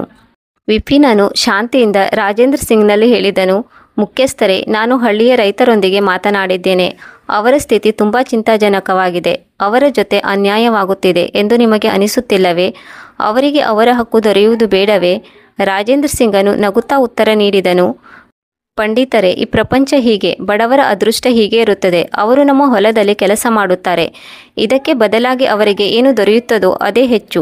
ಒಂದು ವೇಳೆ ನಾವು ಅವರಿಗೆ ಹೆಚ್ಚು ಹಣವನ್ನು ನೀಡಿದರೆ ಅವರು ನಮ್ಮನ್ನು ಮಾಲೀಕರೆಂದು ಒಪ್ಪಿಕೊಳ್ಳುವುದಿಲ್ಲ. ಈಗ ವಿಪಿನನಿಗೆ ಅರ್ಥವಾಯಿತು. ಈ ಸಮಸ್ಯೆಯು ಕೇವಲ ಸಾಮಾಜಿಕ ಹಾಗೂ ಆರ್ಥಿಕ ಸಮಸ್ಯೆಯಾಗಿಲ್ಲ, ಬದಲಾಗಿ ಇದು ಇಲ್ಲಿಯ ಶ್ರೀಮಂತರ ಅಹಂಕಾರ ಹಾಗೂ ನೈತಿಕ ಅಧಪತನದ ಪ್ರತೀಕವಾಗಿತ್ತು. ಅವರು ಕೇವಲ ತಮ್ಮ ಸ್ವಾರ್ಥಕ್ಕಾಗಿ ಬಡವರ ಶೋಷಣೆ ಮಾಡುತ್ತಿದ್ದರು. ಪಂಡಿತರು ಯೋಚಿಸಿದರು, ಈ ಸಮಸ್ಯೆಯನ್ನು ಪರಿಹರಿಸಬೇಕೆಂದರೆ ಎಲ್ಲಕ್ಕೂ ಮೊದಲು ಬಡ ರೈತರನ್ನು ಸಶಕ್ತಗೊಳಿಸಬೇಕು. ವಿಪಿನನು ಹಳ್ಳಿಯ ರೈತರೊಂದಿಗೆ ಸೇರಿ ಒಂದು ಯೋಜನೆಯನ್ನು ರೂಪಿಸಿದನು ಮತ್ತು ಹೇಳಿದನು: ನೀವು ನಿಮ್ಮ ಅಧಿಕಾರಕ್ಕಾಗಿ ಒಂದಾಗಬೇಕು. ನೀವೆಲ್ಲರೂ ಸೇರಿ ಒಟ್ಟಾಗಿ ನಿಮ್ಮ ಹಕ್ಕನ್ನು ಕೇಳಿದರೆ ನಿಮ್ಮ ಸಮಸ್ಯೆಗೆ ಪರಿಹಾರ ದೊರೆಯುತ್ತದೆ. ಆದರೆ ರೈತರಿಗೆ ಇನ್ನೂ ಹೆದರಿಕೆ ಇತ್ತು. ಅವರು ಹೇಳಿದರು: ಪಂಡಿತರೇ, ನಾವು ಹೇಗೆ ಒಂದಾಗಲು ಸಾಧ್ಯ? ಒಂದು ವೇಳೆ ನಾವು ಜಮೀನ್ದಾರರ ವಿರುದ್ಧ ಏನಾದರೂ ಹೇಳಿದರೆ ಅವರು ನಮ್ಮನ್ನು ಹಾಗೂ ನಮ್ಮ ಪರಿವಾರವನ್ನು ನಾಶ ಮಾಡುತ್ತಾರೆ. ವಿಪಿನನು ಅವರಿಗೆ ಸಾಂತ್ವನ ಹೇಳುತ್ತಾ ಹೇಳಿದನು: ಈ ಹೆದರಿಕೆ ನಿಮ್ಮ ಎಲ್ಲಕ್ಕಿಂತ ಹೆಚ್ಚಿನ ದೌರ್ಬಲ್ಯವಾಗಿದೆ. ಒಂದು ವೇಳೆ ನೀವು ಎಲ್ಲರೂ ಒಂದಾಗಿ ನಿಮ್ಮ ಅಧಿಕಾರಕ್ಕಾಗಿ ಧ್ವನಿ ಎತ್ತಿದರೆ ಜಮೀನ್ದಾರರ ಶಕ್ತಿಯು ದುರ್ಬಲವಾಗುತ್ತದೆ. ಆದರೆ ಇದಕ್ಕಾಗಿ ನೀವು ನಿಮ್ಮ ಹೆದರಿಕೆಯನ್ನು ತ್ಯಾಗ ಮಾಡಬೇಕು ಮತ್ತು ಒಬ್ಬರಿಗೊಬ್ಬರ ಜೊತೆಯಾಗಿ ನಿಲ್ಲಬೇಕು. ನಿಧಾನವಾಗಿ ವಿಪಿನನ ಮಾರ್ಗದರ್ಶನದಲ್ಲಿ ಹಳ್ಳಿಯ ರೈತರು ಒಂದು ಸಂಘಟನೆಯನ್ನು ಹುಟ್ಟುಹಾಕಿದರು. ಈ ಸಂಘಟನೆಯ ಉದ್ದೇಶವೇನೆಂದರೆ ರೈತರ ಅಧಿಕಾರವನ್ನು ರಕ್ಷಿಸುವುದು ಅವರಿಗೆ ಅವರ ಶ್ರಮದ ಉಚಿತ ಮೌಲ್ಯವನ್ನು ಒದಗಿಸುವುದಾಗಿತ್ತು. ವಿಪಿನನು ರೈತರಿಗೆ ತಮ್ಮ ಬಳಿ ಇರುವ ಸಂಪನ್ಮೂಲಗಳನ್ನು ಹೇಗೆ ಉಪಯೋಗಿಸಿಕೊಳ್ಳಬಹುದು ಎನ್ನುವುದನ್ನು ಕೂಡ ಕಲಿಸಿಕೊಟ್ಟನು. ತಮ್ಮ ಫಸಲಿಗೆ ಸರಿಯಾದ ಮೌಲ್ಯವನ್ನು ಹೇಗೆ ಪ್ರಾಪ್ತಿ ಮಾಡಿಕೊಳ್ಳಬೇಕು. ಹೀಗೆ ವಿಪಿನನ ಪ್ರಯತ್ನದಿಂದ ಹಳ್ಳಿಯಲ್ಲಿ ಒಂದು ಹೊಸ ಜಾಗರೂಕತೆ ಮೂಡಿತು. ಈಗ ರೈತರು ಜಮೀನ್ದಾರರ ವಿರುದ್ಧ ಸಾರ್ವಜನಿಕವಾಗಿ ಧ್ವನಿ ಎತ್ತಲು ಶುರು ಮಾಡಿದರು. ರೈತರ ಸಂಘಟನೆ ಬಲಿಷ್ಠವಾಗುತ್ತಾ ಸಾಗಿದಂತೆ ಜಮೀನ್ದಾರರಿಗೆ ಇದು ಇಷ್ಟವಾಗಲಿಲ್ಲ. ಎಲ್ಲ ಜಮೀನ್ದಾರರು ವಿಪಿನನ ಪ್ರಯತ್ನವನ್ನು ವಿರೋಧ ಮಾಡಲು ಶುರು ಮಾಡಿದರು. ಅವರು ರೈತರಿಗೆ ಧಮಕಿ ಹಾಕಲು ಶುರು ಮಾಡಿದರು. ಸಂಘಟನೆಯಿಂದ ಹೊರಬರುವಂತೆ ಅಸಹಾಯಕರನ್ನಾಗಿ ಮಾಡಿದರು. ರಾಜೇಂದ್ರ ಸಿಂಗನು ಹಳ್ಳಿಯ ಪ್ರಭಾವಶಾಲಿ ಯುವಕರನ್ನು ಒಟ್ಟುಗೂಡಿಸಿ ಒಂದು ಯೋಜನೆಯನ್ನು ರೂಪಿಸಿದನು. ಇದರಿಂದ ವಿಪಿನನ ಪ್ರಯತ್ನವನ್ನು ದುರ್ಬಲಗೊಳಿಸುವುದು ಇದರ ತಂತ್ರವಾಗಿತ್ತು. ಅವರು ರೈತರನ್ನು ಹೆದರಿಸಲು ಹಲವಾರು ಹೆಜ್ಜೆಯನ್ನು ಇಟ್ಟರು. ಅವರ ಫಸಲುಗಳನ್ನು ಜಪ್ತಿ ಮಾಡುವುದು, ಹಳ್ಳಿಯಿಂದ ಹೊರಹಾಕುವ ಧಮಕಿ ನೀಡಲು ಶುರು ಮಾಡಿದರು. ಹಳ್ಳಿಯಲ್ಲಿ ಬಿಗುವಿನ ವಾತಾವರಣ ನಿರ್ಮಾಣವಾಯಿತು. ಈಗ ಜಮೀನ್ದಾರರು ಹಾಗೂ ಬಡ ರೈತರು ಎದುರು ಬದುರು ನಿಂತಿದ್ದರು. ಈಗ ವಿಪಿನ್ಗೆ ಇದು ಅರ್ಥವಾಯಿತು. ಈ ಹೋರಾಟವು ಸಾಮಾಜಿಕ ಹಾಗೂ ಆರ್ಥಿಕ ಜಗಳವಾಗಿರದೆ ನೈತಿಕ ಹಾಗೂ ಮಾನವೀಯತೆಯ ಹೋರಾಟವಾಗಿತ್ತು. ವಿಪಿನನು ಧೈರ್ಯ ಹಾಗೂ ವಿವೇಕದ ಮೂಲಕ ರೈತರಿಗೆ ಹೇಳಿದನು, ನಾವು ಹಿಂಸೆಯನ್ನು ಕೈಗೆತ್ತಿಕೊಳ್ಳಬಾರದು. ನಾವು ನಮ್ಮ ಅಧಿಕಾರಕ್ಕಾಗಿ ನ್ಯಾಯ ಹಾಗೂ ಶಾಂತಿಯಿಂದ ಹೋರಾಡಬೇಕು. ಶಾಂತಿ ಹಾಗೂ ಸಂಯಮವನ್ನು ಕಾಯ್ದುಕೊಳ್ಳುವಂತೆ ರೈತರಿಗೆ ಕರೆ ನೀಡಿದನು. ಅವನು ಹಳ್ಳಿಯ ಹಲವಾರು ಹಿರಿಯ ನಾಗರಿಕರನ್ನು ಕರೆದು ಈ ಸಮಸ್ಯೆಗೆ ಪರಿಹಾರ ನೀಡುವಂತೆ ಕೇಳಿಕೊಂಡನು. ಹಿರಿಯರು ಹಳ್ಳಿಯಲ್ಲಿ ಶಾಂತಿ ಹಾಗೂ ನೆಮ್ಮದಿ ನೆಲೆಸಲು ಪಂಡಿತರೊಂದಿಗೆ ಕೆಲಸ ಮಾಡಲು ಒಪ್ಪಿಗೆ ಸೂಚಿಸಿದರು. ಪಂಡಿತರು ಹಳ್ಳಿಯ ಜನರಿಗೆ ಕಾನೂನಿನ ಮೂಲಕ ಹೇಗೆ ಹೋರಾಟ ಮಾಡಬೇಕೆಂಬುದನ್ನು ಕೂಡ ಕಲಿಸಿಕೊಟ್ಟರು. ಅವರು ರಾಜ್ಯದ ನ್ಯಾಯಾಂಗದ ಅಧಿಕಾರಿಯನ್ನು ಭೇಟಿ ಮಾಡಿ ರೈತರ ಸಮಸ್ಯೆಗಳನ್ನು ಅವರ ಮುಂದಿಟ್ಟರು. ಹಲವಾರು ತಿಂಗಳುಗಳ ಪ್ರಯತ್ನದ ಪ್ರತಿಫಲವಾಗಿ ಹಳ್ಳಿಯಲ್ಲಿ ನಿಧಾನವಾಗಿ ಶಾಂತಿ ನೆಲೆಸಿತು. ರಾಜ್ಯದ ನ್ಯಾಯಾಂಗದ ಅಧಿಕಾರಿಗಳು ಹಳ್ಳಿಯ ಜಮೀನ್ದಾರರ ನಡೆಗಳನ್ನು ಸೂಕ್ಷ್ಮವಾಗಿ ಗಮನಿಸಿದರು. ಅವರು ರೈತರ ಶೋಷಣೆ ಮಾಡುತ್ತಿರುವುದನ್ನು ಗಮನಿಸಿದರು. ಅಧಿಕಾರಿಗಳು ಜಮೀನ್ದಾರರಿಗೆ ರೈತರೊಂದಿಗೆ ನ್ಯಾಯಸಮ್ಮತವಾಗಿ ವ್ಯವಹರಿಸುವಂತೆ ಆದೇಶ ನೀಡಿದರು. ಜಮೀನ್ದಾರರಿಗೆ ರೈತರ ಫಸಲಿಗೆ ಸರಿಯಾದ ಬೆಲೆಯನ್ನು ನೀಡುವಂತೆ ತಾಕೀತು ಮಾಡಿದರು. ಕೊನೆಯಲ್ಲಿ ಎಲ್ಲ ಜಮೀನ್ದಾರರು ಸೋಲನ್ನು ಒಪ್ಪಿಕೊಂಡರು. ತಮ್ಮ ಅತ್ಯಾಚಾರದ ಕೊನೆ ಸಮೀಪಿಸಿದೆ ಎಂದು ಅವರಿಗೆ ಅರ್ಥವಾಯಿತು. ಪಂಡಿತರ ಈ ಗೆಲುವಿನಿಂದ ಹಳ್ಳಿಯಲ್ಲಿ ಒಂದು ಹೊಸ ಶಕ್ತಿಯ ಸಂಚಾರವಾಯಿತು. ಬಡ ರೈತರು ಈಗ ಮೊದಲಿಗಿಂತಲೂ ಹೆಚ್ಚು ಸ್ವಾವಲಂಬಿಗಳು ಹಾಗೂ ಸಶಕ್ತರಾಗಿರುವಂತೆ ಕಂಡುಬಂದರು. ಈಗ ಹಳ್ಳಿಯಲ್ಲಿ ಶಾಂತಿ ಹಾಗೂ ನ್ಯಾಯದ ಸ್ಥಾಪನೆಯಾಯಿತು. ಜಮೀನ್ದಾರರ ಅತ್ಯಾಚಾರ ಕೊನೆಗೊಂಡಿತು. ವಿಪಿನನು ಹಳ್ಳಿಯ ಸಮಸ್ಯೆಯನ್ನು ನಿವಾರಿಸಿದನು. ಆದರೆ ಅವನ ಯಾತ್ರೆಯು ಇಲ್ಲಿಗೆ ಮುಗಿದಿರಲಿಲ್ಲ. ರಾಜ್ಯದ ಬೇರೆ ಭಾಗಗಳಲ್ಲಿಯೂ ಕೂಡ ಇದೇ ರೀತಿಯ ಸಮಸ್ಯೆ ಇತ್ತು. ಅದನ್ನು ಪರಿಹರಿಸುವ ಅವಶ್ಯಕತೆ ಇತ್ತು. ಈಗ ವಿಪಿನ್ ಕೇವಲ ಸಾಮಾನ್ಯ ಪಂಡಿತರಾಗಿರದೆ ಸಮಾಜದಲ್ಲಿ ಅನ್ಯಾಯ ಹಾಗೂ ಶೋಷಣೆಗೆ ಒಳಗಾದವರ ಅಸಹಾಯಕರ ಆಸರೆಯಾಗಿ ಮಾರ್ಗದರ್ಶಕರಾಗಿ ಬದಲಾಗಿದ್ದರು. ಪಂಡಿತರು ತಮ್ಮ ಮನದಲ್ಲಿ ನಿಶ್ಚಯ ಮಾಡಿದರು, ಸಮಾಜದಲ್ಲಿ ಶಾಂತಿ, ನ್ಯಾಯ ಮತ್ತು ಸಮಾನತೆಯ ಸ್ಥಾಪನೆಗಾಗಿ ತಮ್ಮ ಜೀವನವನ್ನು ಮುಡಿಪಾಗಿಡುತ್ತೇನೆ ಎನ್ನುವ ನಿರ್ಧಾರಕ್ಕೆ ಬಂದರು. ಒಂದು ವೇಳೆ ನಿಮಗೆ ಈ ವಿಡಿಯೋ ಏನಾದರೂ ಕಲಿಯಲು ದೊರೆತಿದ್ದರೆ ಹೊಸ ಬೆಳಕು ಜ್ಞಾನವರ್ಧಕ ಯೂಟ್ಯೂಬ್ ಚಾನಲನ್ನು ಅವಶ್ಯವಾಗಿ ಸಬ್ಸ್ಕ್ರೈಬ್ ಮಾಡಿ. ನೀವು ನಮ್ಮ ಜೊತೆ ಬೆಂಬಲವಾಗಿ ಇರುವುದಕ್ಕೆ ನಾವು ತುಂಬ ಚಿರಋಣಿಯಾಗಿದ್ದೇವೆ.